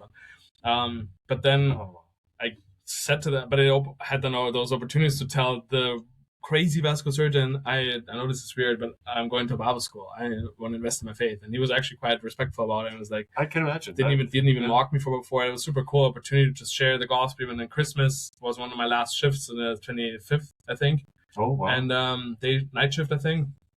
But I had the opportunity to even share the gospel, like really cool with one coworker, and those kind of moments. There was a lot of fun stuff that God taught me in that year, and yeah, it was like such a redemption arc, even towards how the 3 years in the city nearby Munich went versus then in my hometown, and so different how I expected it. I thought it was like it's gonna be so awkward with my friend who worked there. Yes. Even that was super smooth. We barely crossed paths. Like it's really sweet how God worked it out. But then I get this call, like a literal call, and so I go back to Bible school. And all the things happened. And none of the North Americans showed up. It was only German students, and half of it was online. So very, very weird to do discipleship in a context like this. But God miraculously made it work. And then restrictions started to stop being as serious or for the spring and summer in that year then. And so they invited me to do the summer missions term that I originally was planning to go for. And so then I stayed on for that. And that was a cool time, but also tough because you all of a sudden you're like with these students that you first were like an RE mentor, and now you're becoming their friend, and you do like 3. But it was weird because it's like you're not getting paid. I'm doing dishes 3 hours a day. I'm doing camp work. I'm doing all this stuff. I played bass, and I do not play bass. I dabble a little bit in the guitar, but like here I'm in a band, a worship band, and we're doing this thing for the summer. But it was also like amazing at the same time. And it's during that time that I felt like, okay, but what I need to do this well is I need more education, and I want to learn about theology. I want to learn about these things. And long story short, a friend from Bible school that he was from Abbotsford, he told me about CBC. I looked it up, and then it was this moment of like, I remember Peter Reed teaching about the life of Elijah and how God provided for him, but he called him out of his like home life and into a very tricky situation even. But it's like it was then that he shared that he was 23 when God called him from Canada to Germany. Peter. And then I was sitting there just contemplating this, and then it was kind of like, I'm 23 right now, and I feel like God could come to Canada, which is so odd. And I have no idea. Like, I mean, in hindsight now, there's so many cool things because I always was obsessed with the Space Needle in Seattle because it showed up in Grey's Anatomy and those kind of things. Okay. And so it's like the fact that I end up on this side of the coast, where 2 hours away from the space, and just kind of small things that you never even think about. Yeah, God knew beforehand. But anyways, I always. had no clue. Abbotsford, BC, of all the places in the world, this is where I'd end up. And then I did this thing, and I was like, if I tell my mom that I'm planning to do it like this for a year, but then as I was looking at the program, I was like, actually, I could maybe do 4 years. Like, is it insane to do that? And so I called them up, and to my surprise, they were incredibly supportive. Like, your mom and dad. yes, remember, like with the nursing thing, she was like, don't do it for 3 months. And then like they were so supportive, and yeah, I applied. I had a friend help me out with the visa during COVID. Wow. And I remember like coming under CBC in 2020, what's that, in 2023? Oh, okay. 2024. So you went 2022. Sorry. So you went to CBC then. Yeah, in So 2022. that's Columbia Bio College. Exactly, and Abbotsford. And so that's what I did in 2020. CBC for much of Canadian, especially from Ontario. Oh, it's the news. It's the Yeah, news that'd be pretty station. cool too. Imagine, that would be sick. Yeah, no, Very different. Yeah, very, very different. They did not hire me. That was CBC then, and yeah, and I remember like both leaving. My mom saying like she's saying she had this impression I'd never come back home. You've never left Germany before, right? I mean, like for traveling in the vacation, like You went 2 hours away Yeah. to do your nursing and then 4 hours to the west in Germany to do Bible school. Yes. And of course, I did like a school exchange to Hungary and France for a week, so those kind of things. Yeah. But nothing in this. And this is very different. Yeah, and I mean, Bible school for sure to a degree prepared me a little bit. The English speaking context, and it was far enough away from home that it still felt unique. But of course, moving to Canada was like there's definitely some kind of culture clash happening, and coming then into the fall where it's all rainy. It's been a bit of a tricky part. It took me a while to fall. Rainy. Yeah, and to fall in love with Canada took me a while. I actually, in the moment when I left CBC after 2 years to move to Mission and start working and actually have my own car and being able to explore, that's when I started to fall in love with, it's so beautiful here. It is very beautiful here. And so I was like, I absolutely love it. But I had often only seen, obviously, the rainy months, and then in May and June, I would go back home to Germany. Oh, so you missed the summer. I missed most of the pretty season, right? When April, that's the gorgeous season. Yeah. And then I would come back to a heat in July and August at camp, but then camp was this unique area, which I love. Camp Luther was a great summer to spend there. Oh, wow. It was really after those years, then starting at North here, when it felt like, I feel like I could see myself building a life here. And that's kind of where we're at right now. Yeah. Wow. Mm-hmm. Yeah. So that's how it all what did you together. take at CBC? I took a biblical studies diploma. I was planning to do the whole bachelor's, but then through, I guess, meeting Pastor Mark at the fall kickoff, and then he connected me with Freddie, and then they told me about Immerse, and Immerse at that point, again, God ordained, had this year, they changed it literally the year after, but at that year they had an entry requirement of being 25, which I just turned, and having only 60 undergrad credits in order to get in. I guess with the nursing education, I could have pretend to have a full undergrad, but it would have been probably like pretty tricky and once. But then I could go in. The year after, they started making the age requirement 28. So again, it's God's particular timing. And it was, and here's what's again interesting, because like when I was helping out a Bible school to come back to work as an RA, it was kind of a wound a little bit that I didn't ask me to stay for another year, because typically they ask the RAs for commit to 2 years. Oh, okay. And even though I had done the RA and the SMT and given my life, my whole heart a little bit to it, the fact that they didn't ask me to stay for another year was a bit of a hurt, because I was like, okay, so what do I do now? And like, you easily could now, but he had someone else in mind for it. Nothing works that way. And it was hard, because like, why am I the odd one out who doesn't stay for 2 years? But God knew this providentially, because had I stayed another year, I wouldn't have made it into Immerse. Because I would have had to be 28. So I'm always interested to know. I'm going to sneeze. Mm-hmm. I'm always interested to know, like, you've spoken 4 times at men's Bible study, 5 times? Yeah, maybe a bit more, maybe 6, 7, something like that. So when did you know that you could do that? Like the speaking? Yeah, because not everybody can, first of all. Everybody wants to. Right. In fact, some kind of say like that's one of the most terrifying things to do in your life, right? Yeah. When did you know that like there was going to be a gift there for you? Like, was it accidental? Was it Bible, like summer camp, Bible, like college? Like, that's a great question. I think because I have a good memory, I'm not relying on notes as much, so it helps me to plan things ahead and memorize them pretty well, so I can say what I'm planning. So in like high school in particular, in those years, people always invited me to do speeches or MC weddings and those Oh, kind of really? things, yeah. Oh, so you already had like that kind Yeah, of... a little bit on the side. So I always enjoyed making people laugh too, like using my humor. It's always been like something that I love making. Yes, you like, do. Like pulling that out every once in a while. I've gotten so much tamer like since working as like in the pastoral ministry a little bit. I just recently emceed a wedding like 2 weeks ago, and I kid you not, it felt like I was like 5 years ago, Martin. Like, oh, really? Making jokes I should not make, and I apologize already. Like, this is like hopefully the speech never gets public, but anyways, like it's like that for sure. It was a little bit of an area. Like I enjoyed doing those things and teaching in particular. Like I always loved when we had any projects that required a school presentation. So I think on those things, I loved like creating like PowerPoint presentations and those things. Like that was always my passion, even in nursing school, really, for presentations. So like public speaking never like freaked me out. Did probably a hidden narcissism because I like the spotlight. do you like learn things that have helped you with that? The reason why I bring that up, yeah, and I'll go to Pastor Luke Atlamaki up at Chilliwack, right? He came to men's Bible study. Right. I use it as an example because it's one of those things that I think is really kind of a cool thing. So he's doing men's Bible study, and he I love it when I can remember, like, a past, like, with the Spurgeon with you. Right, yeah. I don't have to remember it. It's just there. It's sweet that happened, yeah. So he has this little saying that he ended the thing with that says, don't settle. Like when he's talking about the gospel and going through it, right? And whatever his phrasing. And I don't remember a lot of the thing. Right. But I remember don't settle. It's almost like you're comfortable now where you are. Right. Don't settle. Reach out more. Go more. Yeah. I will often say, even on the podcast, if you're not uncomfortable in this world, you're not doing life right. Seems like it, yeah. But what are we told every single day? The exact opposite. Pursue the comfort. Yeah, totally. So he's going and saying that. So I said, like, how, and this is coming back to you, how, I asked him, I said, how did you come up with that? Like, was that in your, like, your notes or what? He says, well, I looked at the clock. I had literally 2 minutes left on the clock. My notes had about 25 minutes. And don't settle comes into my mind. And that's what I said. Wow.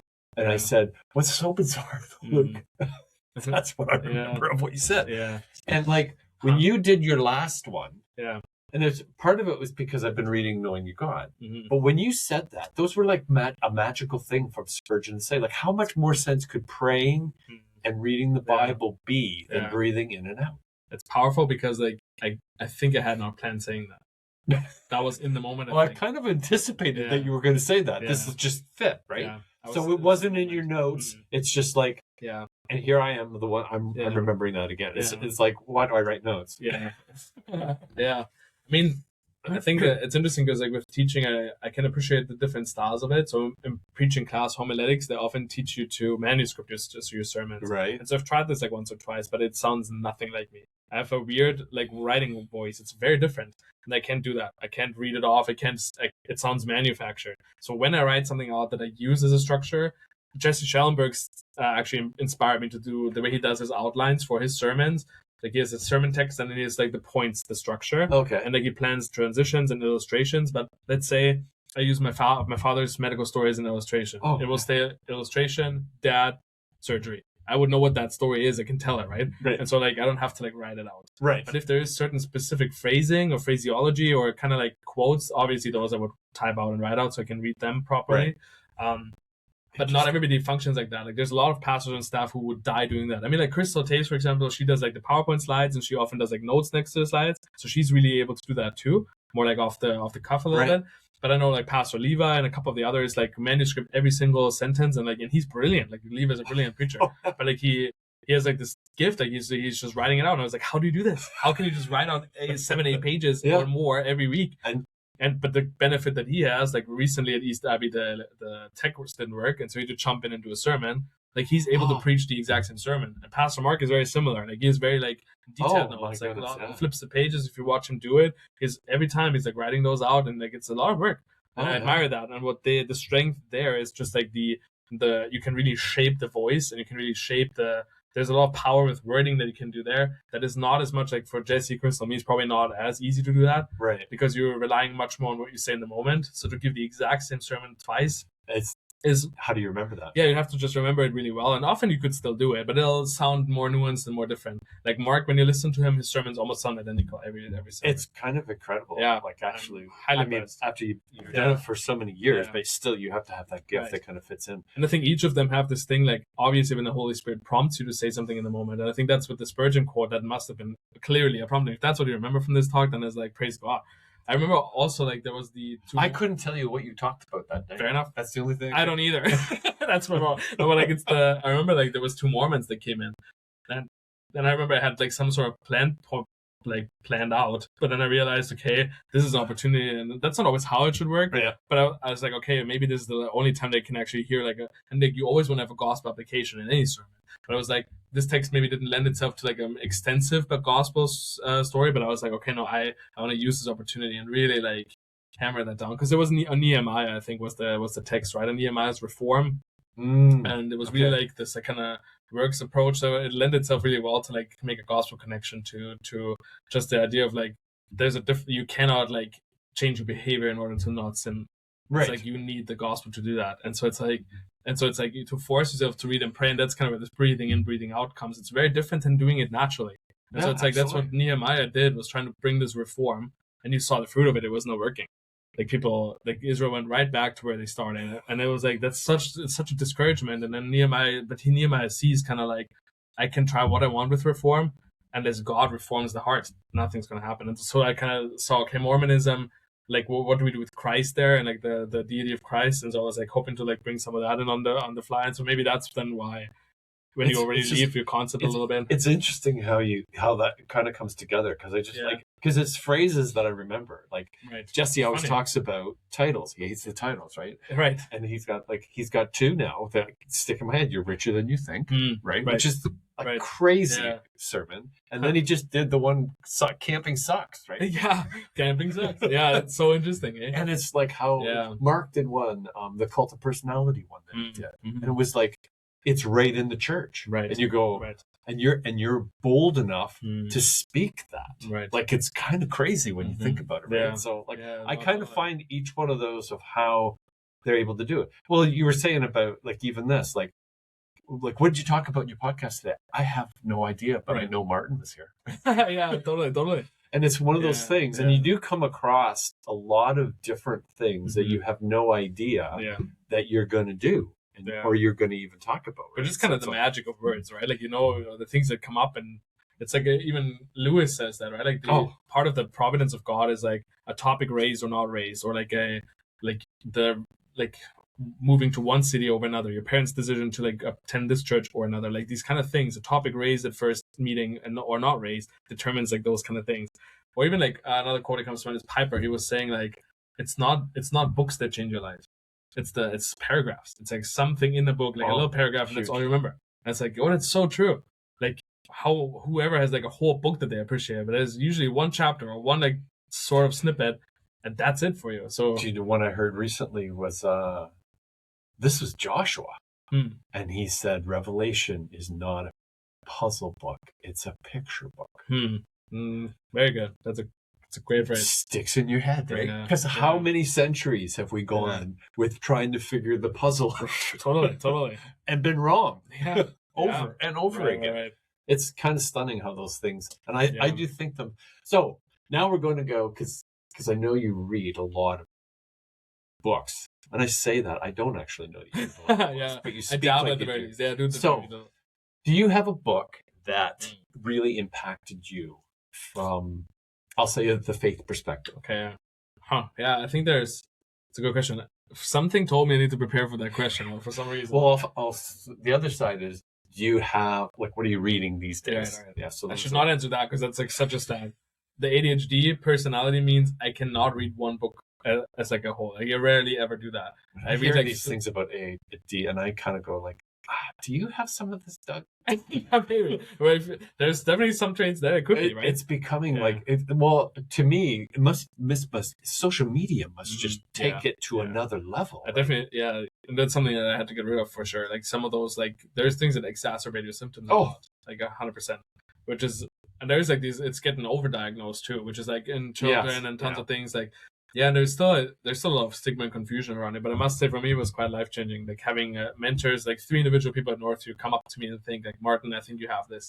And that's when That's when my it shattered the glass a little bit in my mind. I was like, whoa. That's when you found out. Yeah, I was doing Immerse because like then I did some thinking. I was like, it checks out because Immerse is such an unstructured program. It's like you do your 42 assignments, but you hand them all in 2 years. You get a due date for all of 42. CBC had like structure with it. CBC had my meals for me. Now I lived on my own. I have my own car with a roommate. Do my own meals. I'll do all those things while juggling a job in ministry that has no structure. It's like I'm taking a coffee here. I'm doing a teaching here. I'm doing like a day of school here. And then it's like, and then do all these other things. And it really exacerbated my symptoms a lot, where I would interrupt people when they speak, or I start like having all these tics where I click a pen, or like my leg was always shaking, and restlessness and those kind of things. And the more I thought thinking about it, but I see so much of my childhood being represented by this. And then, it was a long process of thinking through it and then doing the diagnostic and then trying out medication. But it has been almost life altering, like for the good. I remember Greg Harris, who used to be a pastor. If you remember him, he did a talk at a camp, and he was talking about just struggling with depression. And he was just talking about the common grace of God that even in the form of medication, that is something where God actually ministers to us. And he's a healing God, providing God. And I was thinking, oh, wow. Like, I never heard about that before. Like, a pastor really saying, okay, depression is something he struggles with, but he sees even God's means of like that, even maybe just for a season. And so I was willing to try the ADHD meds out, and it's been remarkable seeing the difference it made to my life quality. Really? Yeah. Like, in most particular was the tiredness. I used to be so tired as a kid because I spent all my brain energy not having, like, figuring out school and stuff, and I would come home and I needed a nap. Almost every other day, and it robbed me of so much life quality. And then obviously you wouldn't be tired, so then they stay up all night and watch shows or like whatever. And like I realized then through taking the medication, I haven't, like, I know it's the last years I had barely a couple of naps maybe, but that's been phenomenal. Really? And like just feeling like so much more. Just like my brain went from like I noticed when I noticed I had it was when I was cooking while watching the German news, thinking about my assignment the next morning and calling my mom at the same time. And doing that all at the same time, I was like, hey, what am I doing right now? I cannot hear to the news. I'm thinking about this assignment. I'm forgetting to put garlic in my meal. And I don't know what my mom said. I think I have ADHD. And Interesting. So now it helps really, like, even being present and, like, even in a weird sense, knowing I don't think about something else right now. And that was never the case for me. Like, I would always have a side conversation. Always something was going on. We would be chatting in a coffee shop. I would listen to what the table next to us says. Like, and it's cool that way that you can do that, but, like, and no wonder it tires your brain. Having that capacity has been really, really powerful. But I'm also thankful that, there's these questions of what if I had found that out during nursing or during my childhood? Like, what would that have looked like? And you can't, and that's the problem. You can't go back. I cannot. Like, I wish I'd done this. Right. What would it have looked like, right? It's so hard to know. So, here we are. That book. Yeah. So my top one book, I would say, is Tim Keller's book called Preaching. One of the things that he does there, he has such a powerful way of explaining the gospel. It sounds like it's a book like telling you how to preach, but it's not really. It's almost like he makes it a cover up for like how to like learn about the gospel. And he has such a brilliant way of kind of showing you that in every audience you'll have the legalists in there that look to the law to save them, and then you have the antinomians there who think the law is too hard to keep in despair. And these two always are, and we often try to, one thing that always stood out to me is like when you preach, what preachers often make as a mistake is to try to cure one sickness with a dose of the other. To the legalist, you'll say, loosen up a little. It's not necessarily what the text says. To the antinomian, it says, like, if you don't read your Bible, you go to hell. Like those kind of things, right? You try to cure one sickness with a dose of the other. And so he says the only thing that heals both is the gospel. And I never forget that. Like, it was so powerful. Wow, I may not forget that one. Yeah. What's really interesting about that when you say that is like, when you're anxious or something and someone in your life said, relax, like just relax. Yeah. And the question came back recently, has anyone in the history of man ever relaxed when someone told them to relax? And I'm going, wow, I thought I was the only one that did it.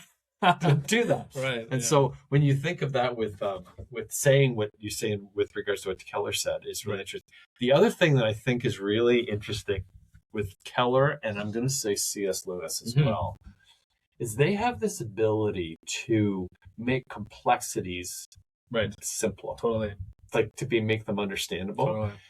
And I think that is a really big struggle in this postmodern world we live in. Yeah. Because our whole education system, academic by and large, makes something that's already complicated more complicated. Right.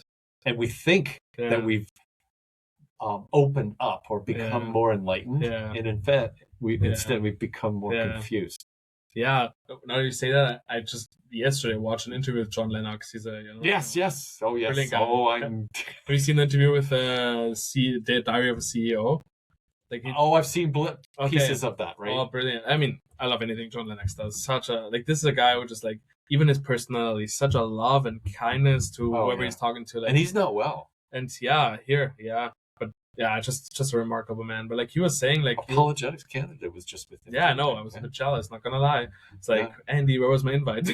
But what he was talking about, the brain and the hemispheres of the brain, and how the left brain and the right brain, how we actually emphasize it one more than the other. The rational capacity versus the big picture brain.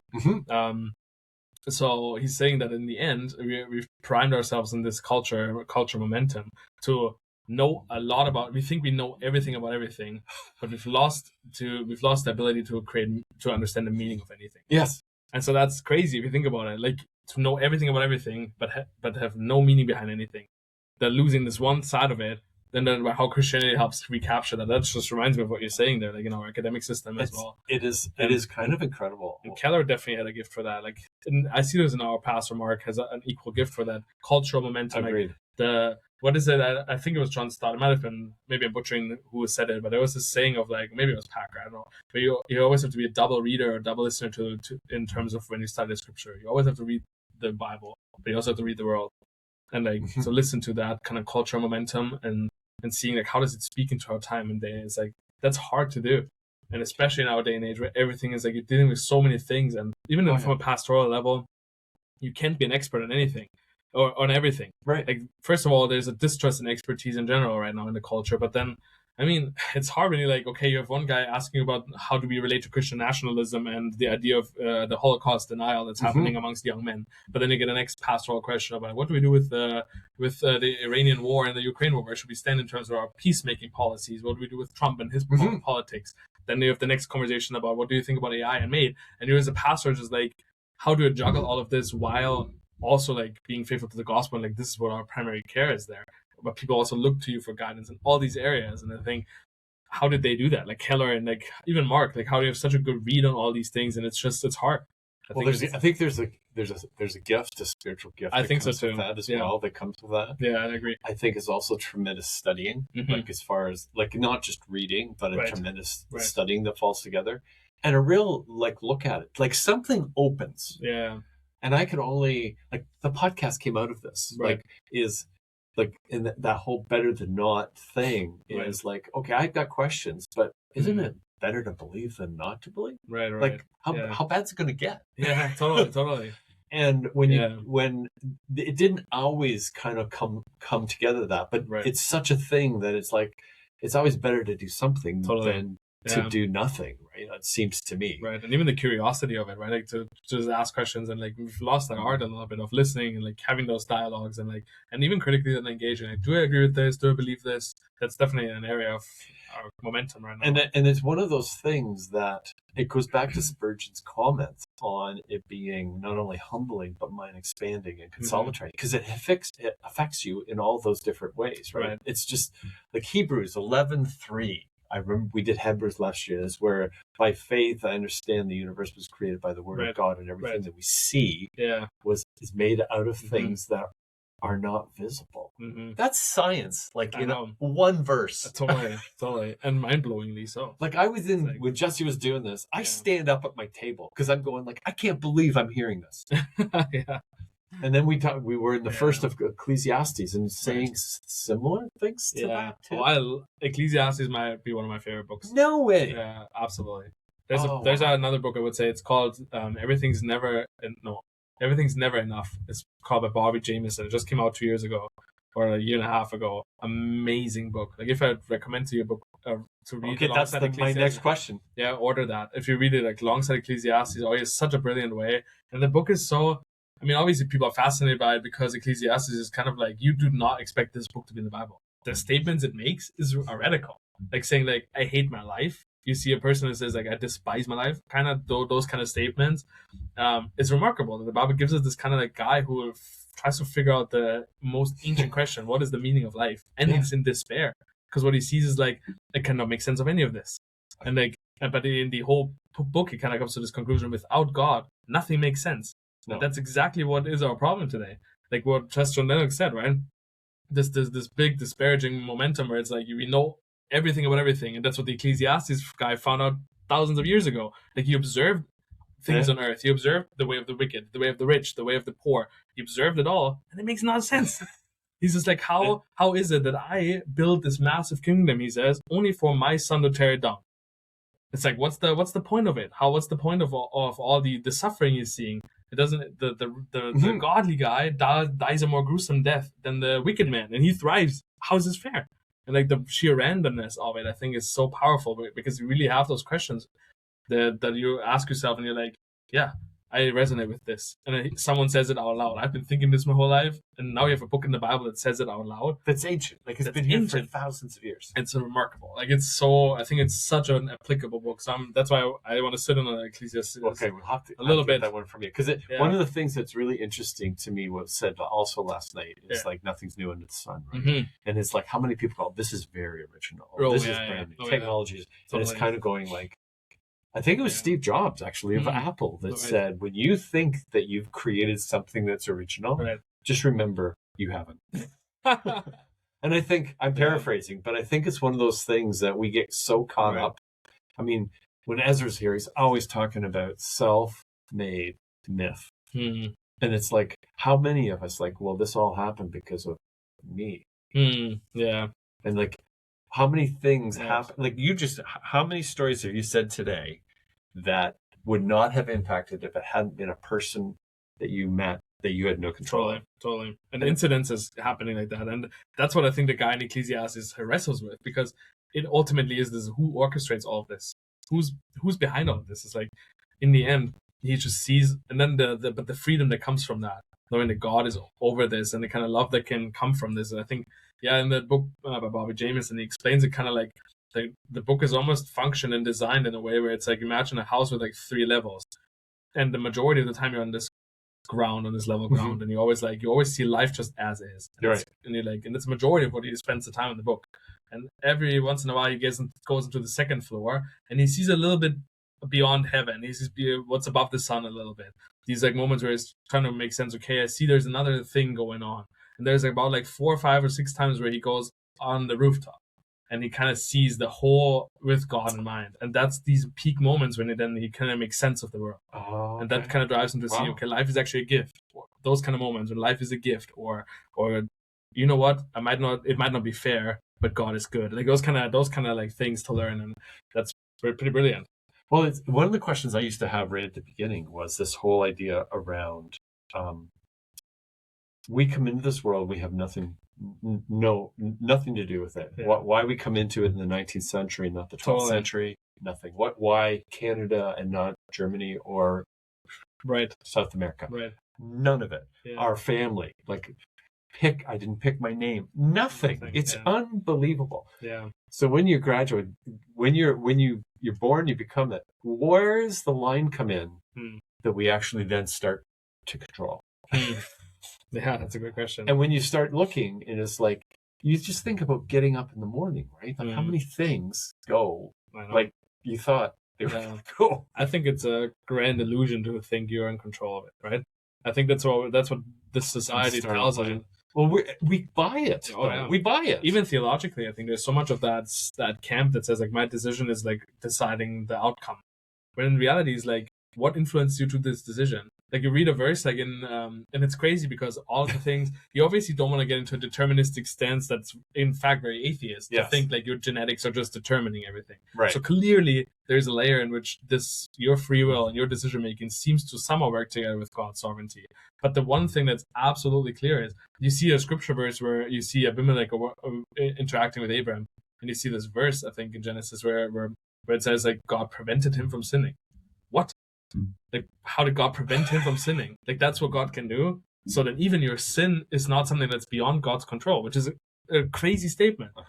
And I think to me, especially in this like Arminian Calvinist debate that often happens in terms of like, for example, let's say, okay, God choosing some people for salvation and some people for eternal damnation. Right.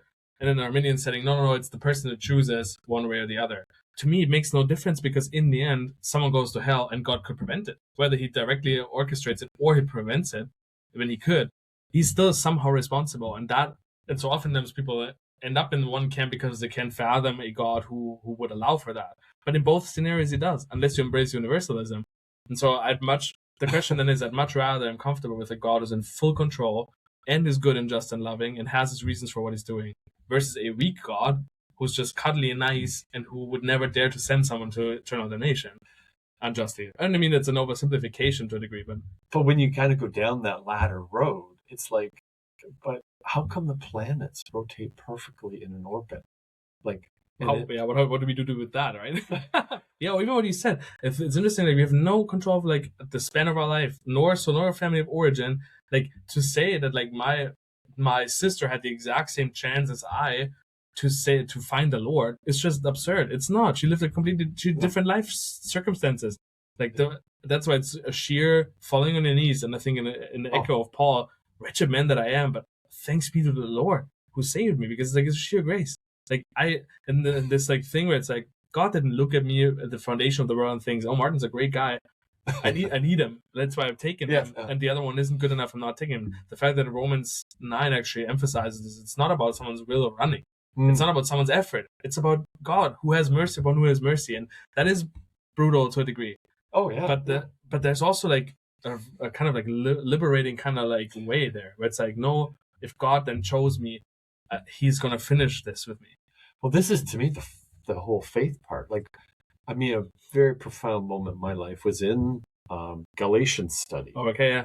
In 2:16, where it says we're justified through faith and not through works of the law. Yeah. Like here I am, like I've never been able to deal with the atheist, like to be an atheist, right? Because I don't have that courage. I just like God is there, and it's been various ways of looking at it, right. But when I heard that statement, I'm going like, and yet we're all trying to do the 10 Commandments so we can get into heaven and God to love us. Yeah, like that's not right though. Yeah. It's not right. And even that standard, right? Like to think that then Jesus comes in and he elevates that to such a level that is beyond anybody's control. Like I'd say, it's crazy. I'm having one angry thought. How can I will myself to not want that?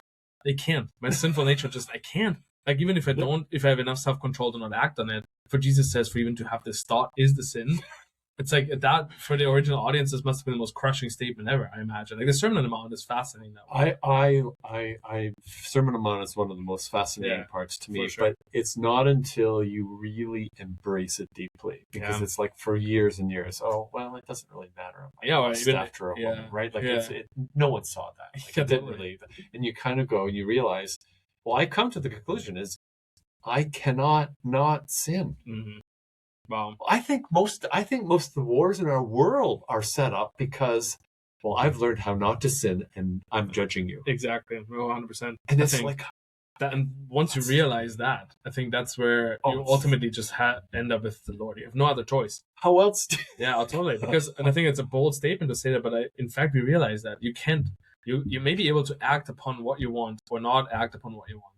That might be in your control. But to want what you want or not want what you don't want, that's out of your control. Well, it's like me saying to you, stop liking Rush. Like, how do you change your taste? Like, how would you even do that? Why do I have those tastes even, right? Like, exactly. I gone down this road. It's like, do we really choose who we fall in love with? Totally. Well, I think there's something there. Like, in the end, obviously don't think... It's interesting. I think it works much more in retrospect then, because you realize God is behind it, and you are too. You're not a robot. God knows you. God wired you. God has you in his hand. You're still responsible for the things you do. But there is an element of like where this is grace, and there is a lot that's what Ecclesiastes talks about. It's the lot that's been given to you, but it doesn't mean just because it's given to you, you can't find fulfillment and happiness. It's actually this resilient kind of happiness that's there, and the kind of hope that brings. And I think we've lost it in many churches. We've lost, I think, the idea of the providence of God in that sense. Where it's like it blows my mind sometimes when I even read like something like Job, and you hear what God says about how he orchestrates the world, where he says like, I am the one who gives intuition to the mind. I'm the one who gives wisdom to the people. Yeah. I'm the person who actually orchestrates where the swallow makes her nest or something like that. And it's like, that's the kind of God we're dealing with. It's like, how can you not think that with just with your life, it's the difference? You're the one area in God's world where it's different, where he's just making you call all the shots, and it's like, really? With your salvation, you think that's how it works? I don't think I'd see that. And then how does that fit into the exactness of subatomic particles and the exactness The of fine tuning of cosmos? all, yeah, exactly. So I'm the only thing that could go and choose? Exactly. Like, how does that work? It doesn't work, right? No, it doesn't. I think there is this and I think that's why I think what people have tried. I mean, it's still a mystery then. Like, how does your free will fall into that? Because I think Alex O'Connor, who was an atheist, recently, like I saw his like snippet a couple months ago, where he was trying to reason, okay, if there's anything influencing you, it's determined. That there's like this rationale he kind of makes between determinism and stuff, and that's usually an interesting route to go down to, which I don't fully embrace. But it's interesting that even he, from a non-theistic standpoint or an agnostic standpoint, can actually deduct that if the way we live, something's determining it, and it's true. Like some level of influence is happening there. I mean, the whole cosmos teaches us that we have a gravity that pulls us down. We cannot undo that. So there is something that determines some things here, except you have to then come to the decision making of like an atheist who's fully embracing, okay, it's your DNA who leads down that route, as opposed to a divine, intelligent, loving, transcendent being that's in control. And at the same time, you're not a robot. Like that, I think this is like doctrine of compatibilism. How there is a way in which your free will completely interacts with what God does. Yeah. And so it doesn't exclude you from your responsibility, but at the same time, there is this layer of like, no, like you're not in control. Which, and I see this in so many things. My visa, for example, is one of those things. Man, I wish I was in control of these things. I mean, but if things happen the way they happen, I couldn't even cross an arbitrary border that some guy drew how many years ago, right? And I can't even cross that line unless the things fall into place the way they should, and I have no control over this. Like politics could change any day, like those kind of things. I could get hit by a car any moment. It's bizarre. It's very bizarre. Yeah, it's one of those things to me, like. Because I spent a lot of time on the free will, non-free will world, right? Because it's everybody does. Yeah. It's kind of I've kind of chosen the C.S. Lewis world. Yeah. It's both. Yeah, totally. Yeah. And, well, it can't be. Well, it only can't be because of our own choosing, right? As an example. Yeah, if you put that limit on. But one of the things that I started to, and I think this is where it becomes very much a human construction, is if we didn't have the ability to be held accountable for our actions, right, we can't really be civilized. Mm-hmm. Yeah, I mean, our justice is really like, what is it? It's not regarding that. It's not regarding like your motivation, and that's how we organize our society. It's like you're liable upon your action, but that doesn't mean that what you do is necessarily happening out of your free will. Like somebody might have forced you to do that, or you've acted against your will, and still you're liable to judgment. Which that's exactly how it works with the Lord, I think.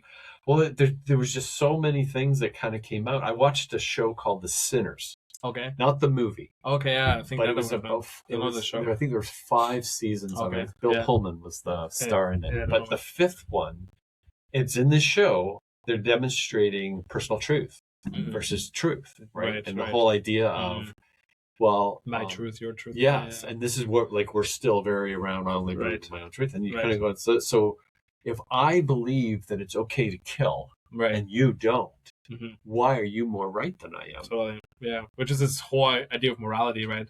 It's crazy. Which is why I think atheism is when it's disappearing. That's what John Lennox says. Yes, absolutely. That's what especially the new atheist movement. It's like radical. Like that's why agnosticism is, I think, much more popular. But people see the kind of, if you think your worldview through to the end, you're hitting a bump at some point. Something's got to give. And so if you're willing to argue that, yes, if I want to kill someone, like morality, you cannot justify. No. Not based on determinism. Deep down. No. Like it's totally DNA kind of level. Yeah, if you're determined to be a predator, then you're going to do that. And it's like, that's how you're wired. Yep. And what wired you? Nothing. Sheer coincidence. Like I think that's fascinating, and I think most people are aware. Like that's not how it works. And especially this whole like my truth, your truth. This idea of you can create your own reality. Like people just see the fruit of that, particularly in the transgender movement or some other areas where it's like people are like seeing the fruit of that now. It's like no, like this is not the reality I'm living in. I might not agree with the worldview or theistic worldview behind it, but I sure agree that there is some things like science is recovery of like no, science says this. And I think that's where things, I think Andy Steiger said this in a theological anthropology class, that we're now moving away from this like science used to dictate kind of truth, right? That's why the theistic world wasn't reliable anymore, because you needed cold hardcore proof, science telling you what is right and what is wrong. And us abandoning that to the degree post enlightenment and the postmodernism, now the locus of authority is in you. So you're the person saying what's reliable or not, and it's the law. Whatever the law says, that's kind of like where we land on. And then it's very tricky to like even to live like that. I think I think you said it right. Like I think it's very tricky to live like that, right? That's why, like to me, that's why it's become like there's just not another answer to me. Like I can't do it alone. Yeah, same. I didn't do it alone. Same. Like I didn't come in here. So how do you put that all together? I was gonna say this has been crazy conversation today. Yeah, but not what I expected, but it was really fun. Yeah, very full. But before we kind of wrap up, is there anything that we haven't talked about? And there's many things, but you would like to kind of say, like, just with all the things that we've kind of talked about in different ventures. So one of the things that we didn't talk about, which I'm intrigued by, is you're doing this, how to read the Bible. Oh, okay, yeah. And I've heard this expression before, and I can remember when it was Jordan Peterson. Okay. And he was the first one to I heard say, the Bible has a plot. Never heard that before. Interesting. Ever. Yeah.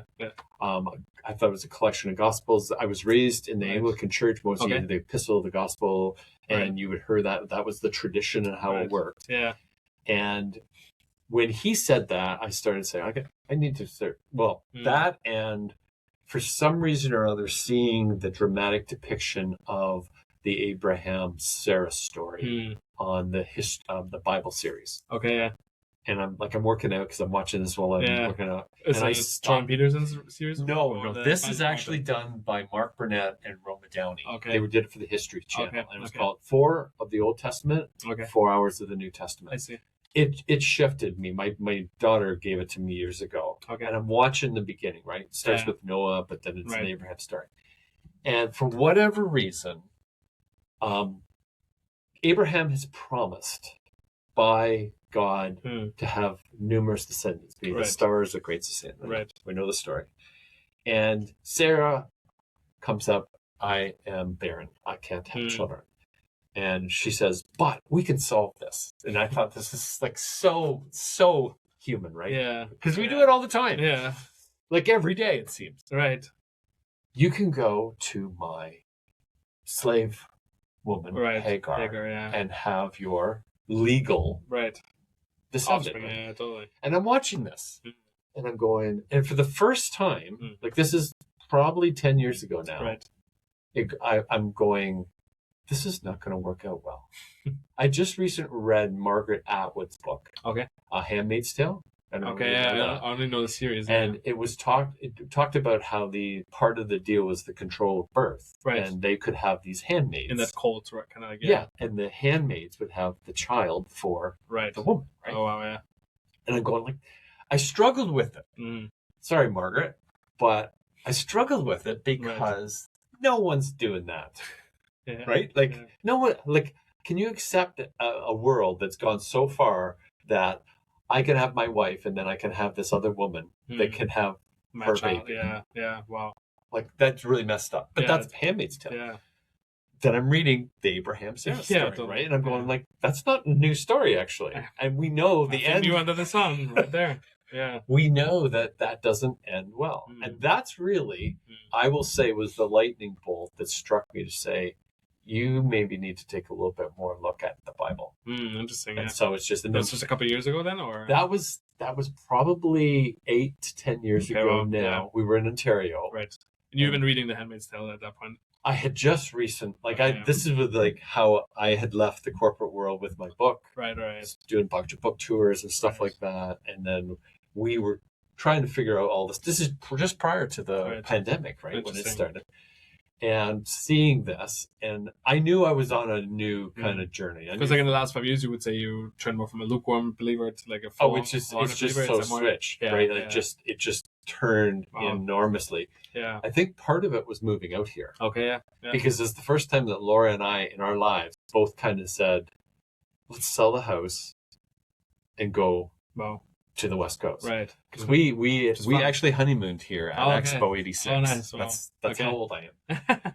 And we always loved the West Coast. And our daughter had moved out here to go to Bible school. Okay, yeah. So that's all what started to kind of translate into, okay, there's a lot more here. That's pretty cool. And Laura found Northview. And that's why. So this is cool. So I'm trying to get you to wrap up things. We're going on another area, but it's fun. That's how it works. And we talked about how to read the Bible. So that's, for me, that was a big. You can't just like read it like a storybook, right? Yeah.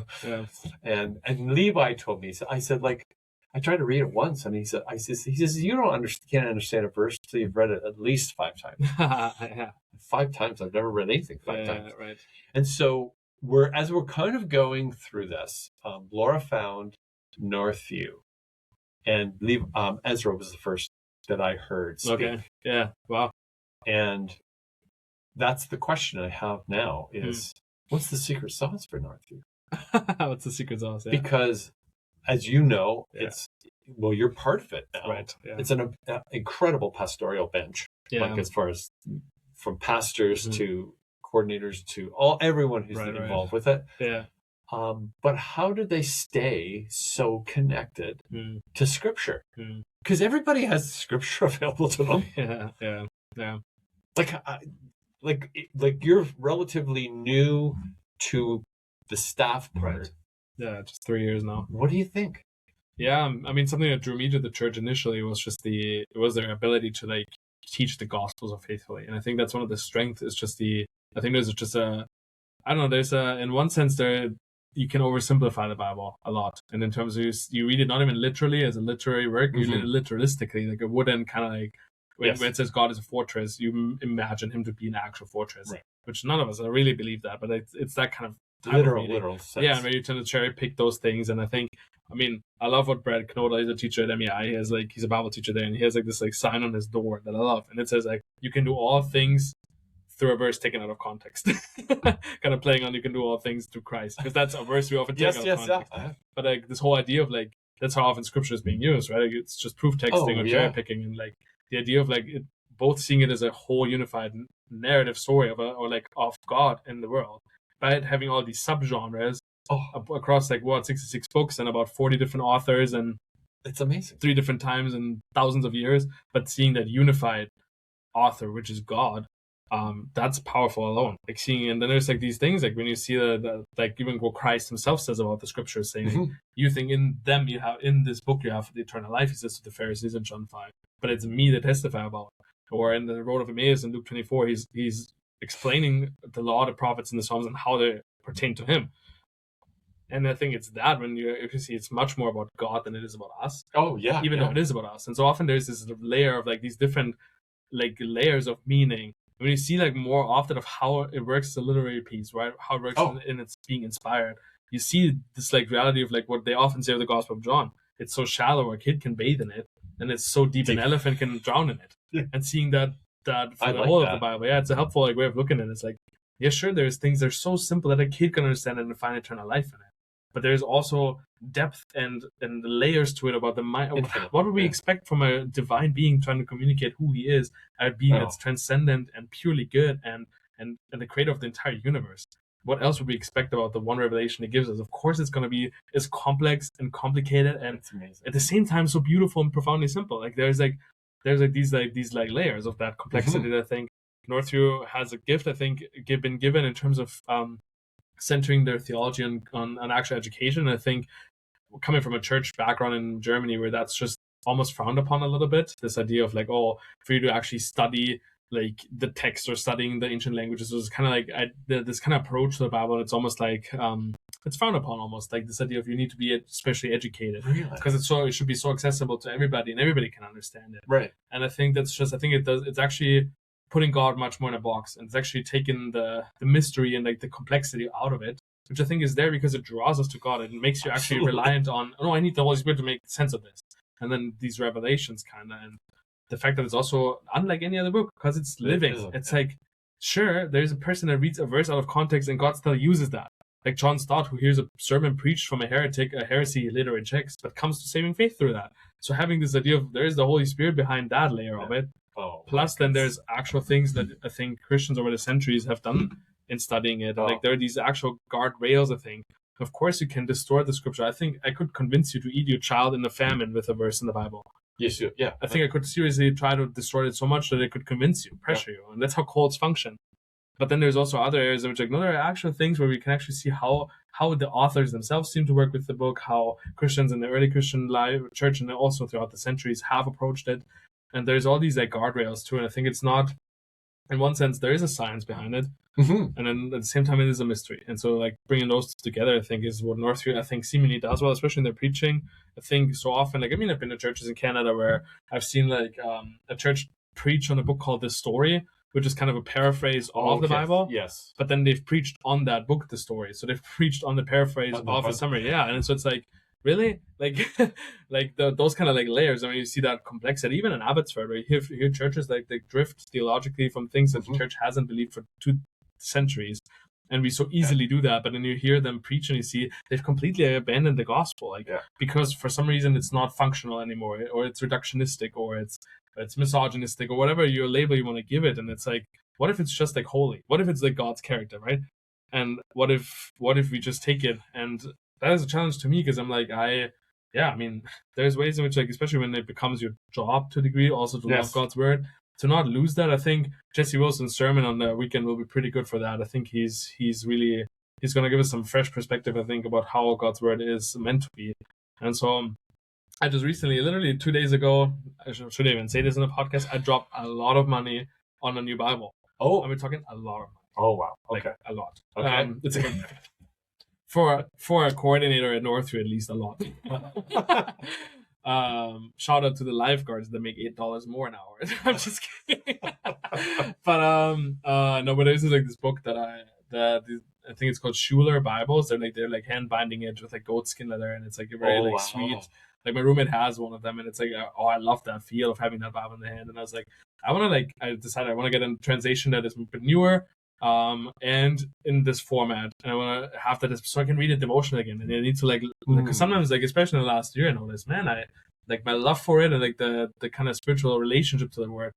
I started to rely a lot on my head knowledge and like actually taking myself out of those rhythms sometimes of reading, and then you become this bloated Christian who either like just breathes out or just breathes in, depending on how you're wired too. I like how you said that. You become this bloated Christian. But you can be, right? Like when you only read but you never pray, something's got to, you're always breathing out. Exactly. You're not breathing in. No, or you become a deflated Christian. Both work, I guess. But just that approach of the Bible. It's interesting you bring that up, because I had started. I started a Bible study this summer, right, because we ended in April. Right, it's a great Bible study, Know Your God, and then we started again in September. Right, but we get into this habit. And I like this weekly habit, like Wednesday night, you go and do it, right? Yeah. And I said, like, I'd like to try it. So we have this repository of Bible studies that right through Mission now at Northview, right? That you can just go and, so we're doing 2 Corinthians again, which is timing wise kind of cool, right? Because that's what we're doing. Yeah. In where's that? The 2 Corinthians one? It's actually it's in the Northview, like you go back to old men's Bible studies. Okay. And they did 1 Corinthians. Oh yeah, and 2 Corinthians. Okay. And so I was doing them on my own. Oh, nice. I thought, well, let's see whether we can collect a bunch of guys and just have cool during the summer, because everybody's like, relaxed. Yeah. So we're at Ecclesiastes last night. Okay. Yeah. And so Jesse, why are you doing this? He says, because I like the rhythm of weekly going, and in the summer we go on home day. Yeah, totally. So this gets me kind of geared because it goes to the beginning of September. Totally. Yeah. And I said, oh, right. That's right. Yeah. I agree with that. Yeah. So anyway, that's kind of a cool thing. But Yeah. I liked how you said bloated Christian. That's because it's easy to start thinking you know it all, right? Oh, totally. And it's like, and that's where the danger lies with these things. It's when you rely only on your head knowledge, and that's something that I'm super prone to. It's like, no, I need to fight this and resist this. Like the Lord needs to speak. I need to speak to Him daily, and even if I like, there's only so far you can go on what you seem to be knowing, right? Like, and that's pretty humbling at the points, right? And I think that's a challenge for sure.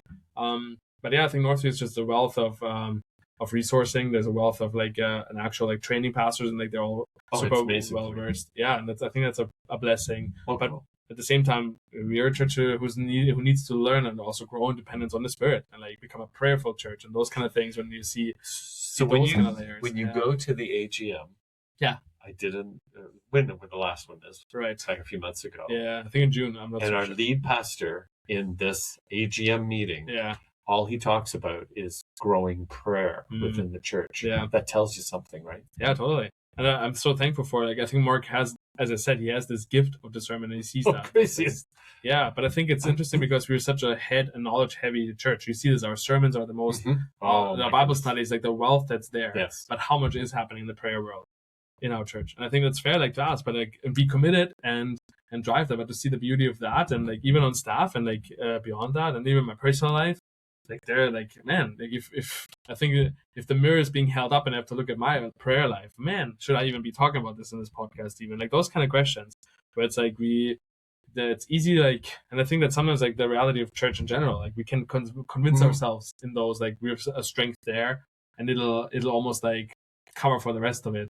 But I don't know, like I think especially when I think of the truth and spirit dynamic that Jesus talks about, you'll worship in truth and spirit. And the one thing, it's like truth and like the pursuit of knowledge it's a powerful gift in the Christian worldview, I think. But it's also one that's very like, I think you can actually accomplish. I mean, there's tons of people who have more knowledge about the Bible who are not Christians. Like I think of a guy like Bart Ehrman. Like he knows the scripture back and forth in Greek and Hebrew and whatsoever, and he's rejecting Christ. He's rejecting the idea of a risen Christ, and that dynamic is like, isn't that crazy? It is. I find that remarkable. It kind of disturbs me. It's like I don't want to be a person that's just smart, because anybody can do that. But can you be a person that's spiritual and a person that's in worshipful, prayerful relationship? And I think that's one of those challenges, and like a doer of it. Like there's been like lessons, like forgiveness for me this year has been a huge one, with like some personal stories where, man, it's hard to do it. And you cannot just do that by knowing things. You have to actually depend on Christ, and it's not always perfect. But there's these layers. I think one last thing is like, I think there's this like, I think, which maybe speaks to Northview in a sense too, but like also this idea of like, it's not the person who reads the most that grows the most. It's the person that meditates the most. And so I think, like that's convicting. Like it's much easier to just hear sermons and read and fill yourself with that knowledge. That's why we like podcasts, because they're so informative and like all those things, right? But that does not guarantee growth. And I've seen this in my last year. It's like, man, like how much have I grown? And like what am I doing about this in terms of my relationship with the Lord? And like, and not from a legalistic standpoint, I was like, if I don't do it, I won't grow. But like more of a like, I want that. I should want my love for Jesus to be as hot as it can be. And yeah. So there's like, I think those layers where I think I see that in the church staff, and there's like this both end, right? Like there's these things that we can learn from one another, and that are an amazing wealth. But then there's also another side to it, right? Like where it's like, oh, I wish we would grow more in that, and have a lead pastor being able to like, yeah, I see that, and invite the church to do that. Yeah, it's humbling. It's humbling. It shows like no program can do that. And that's when the individual body is actually asked for. It's not just the shepherds that need to model that. It's like you, as part of the body, are actually like needing to ask yourself, where are you with this? And that's like, it's a big question. And then even for me as a staff, like, I mean, sure, we work in an organization, but I'm also a little tiny member of this body. And I was like, oh man, what do I function well as this tiny little cell in this organ or whatever of this body? Like, what do I bring?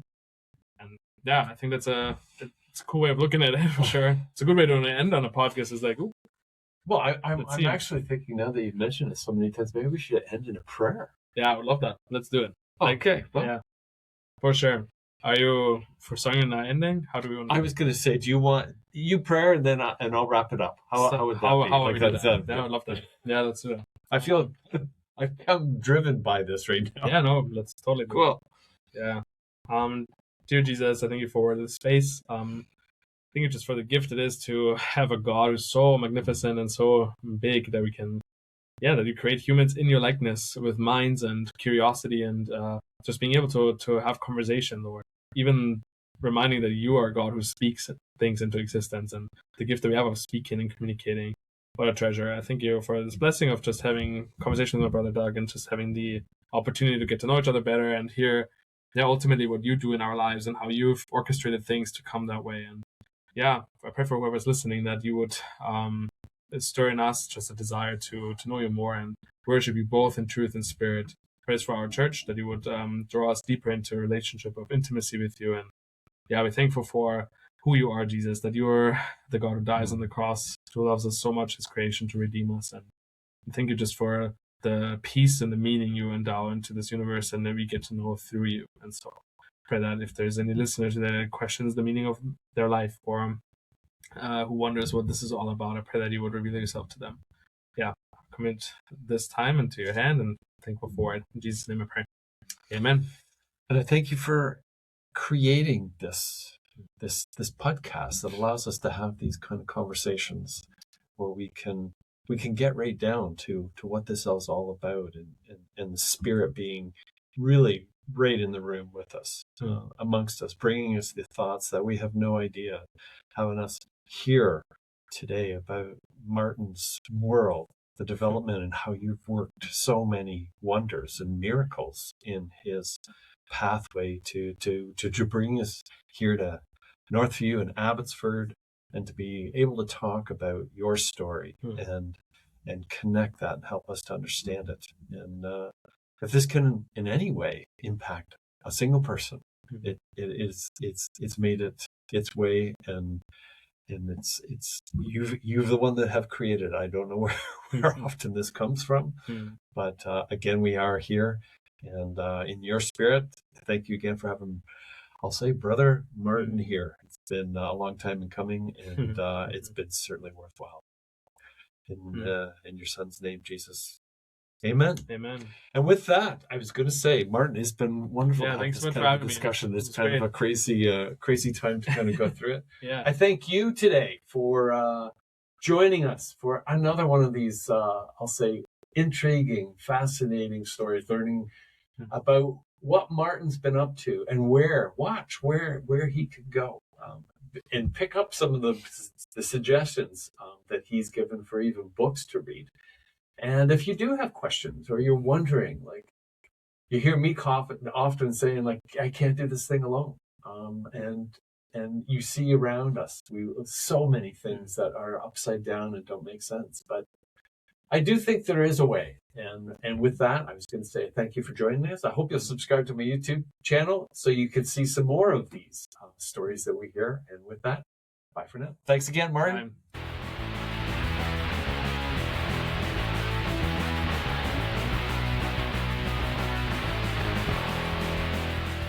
Are we on?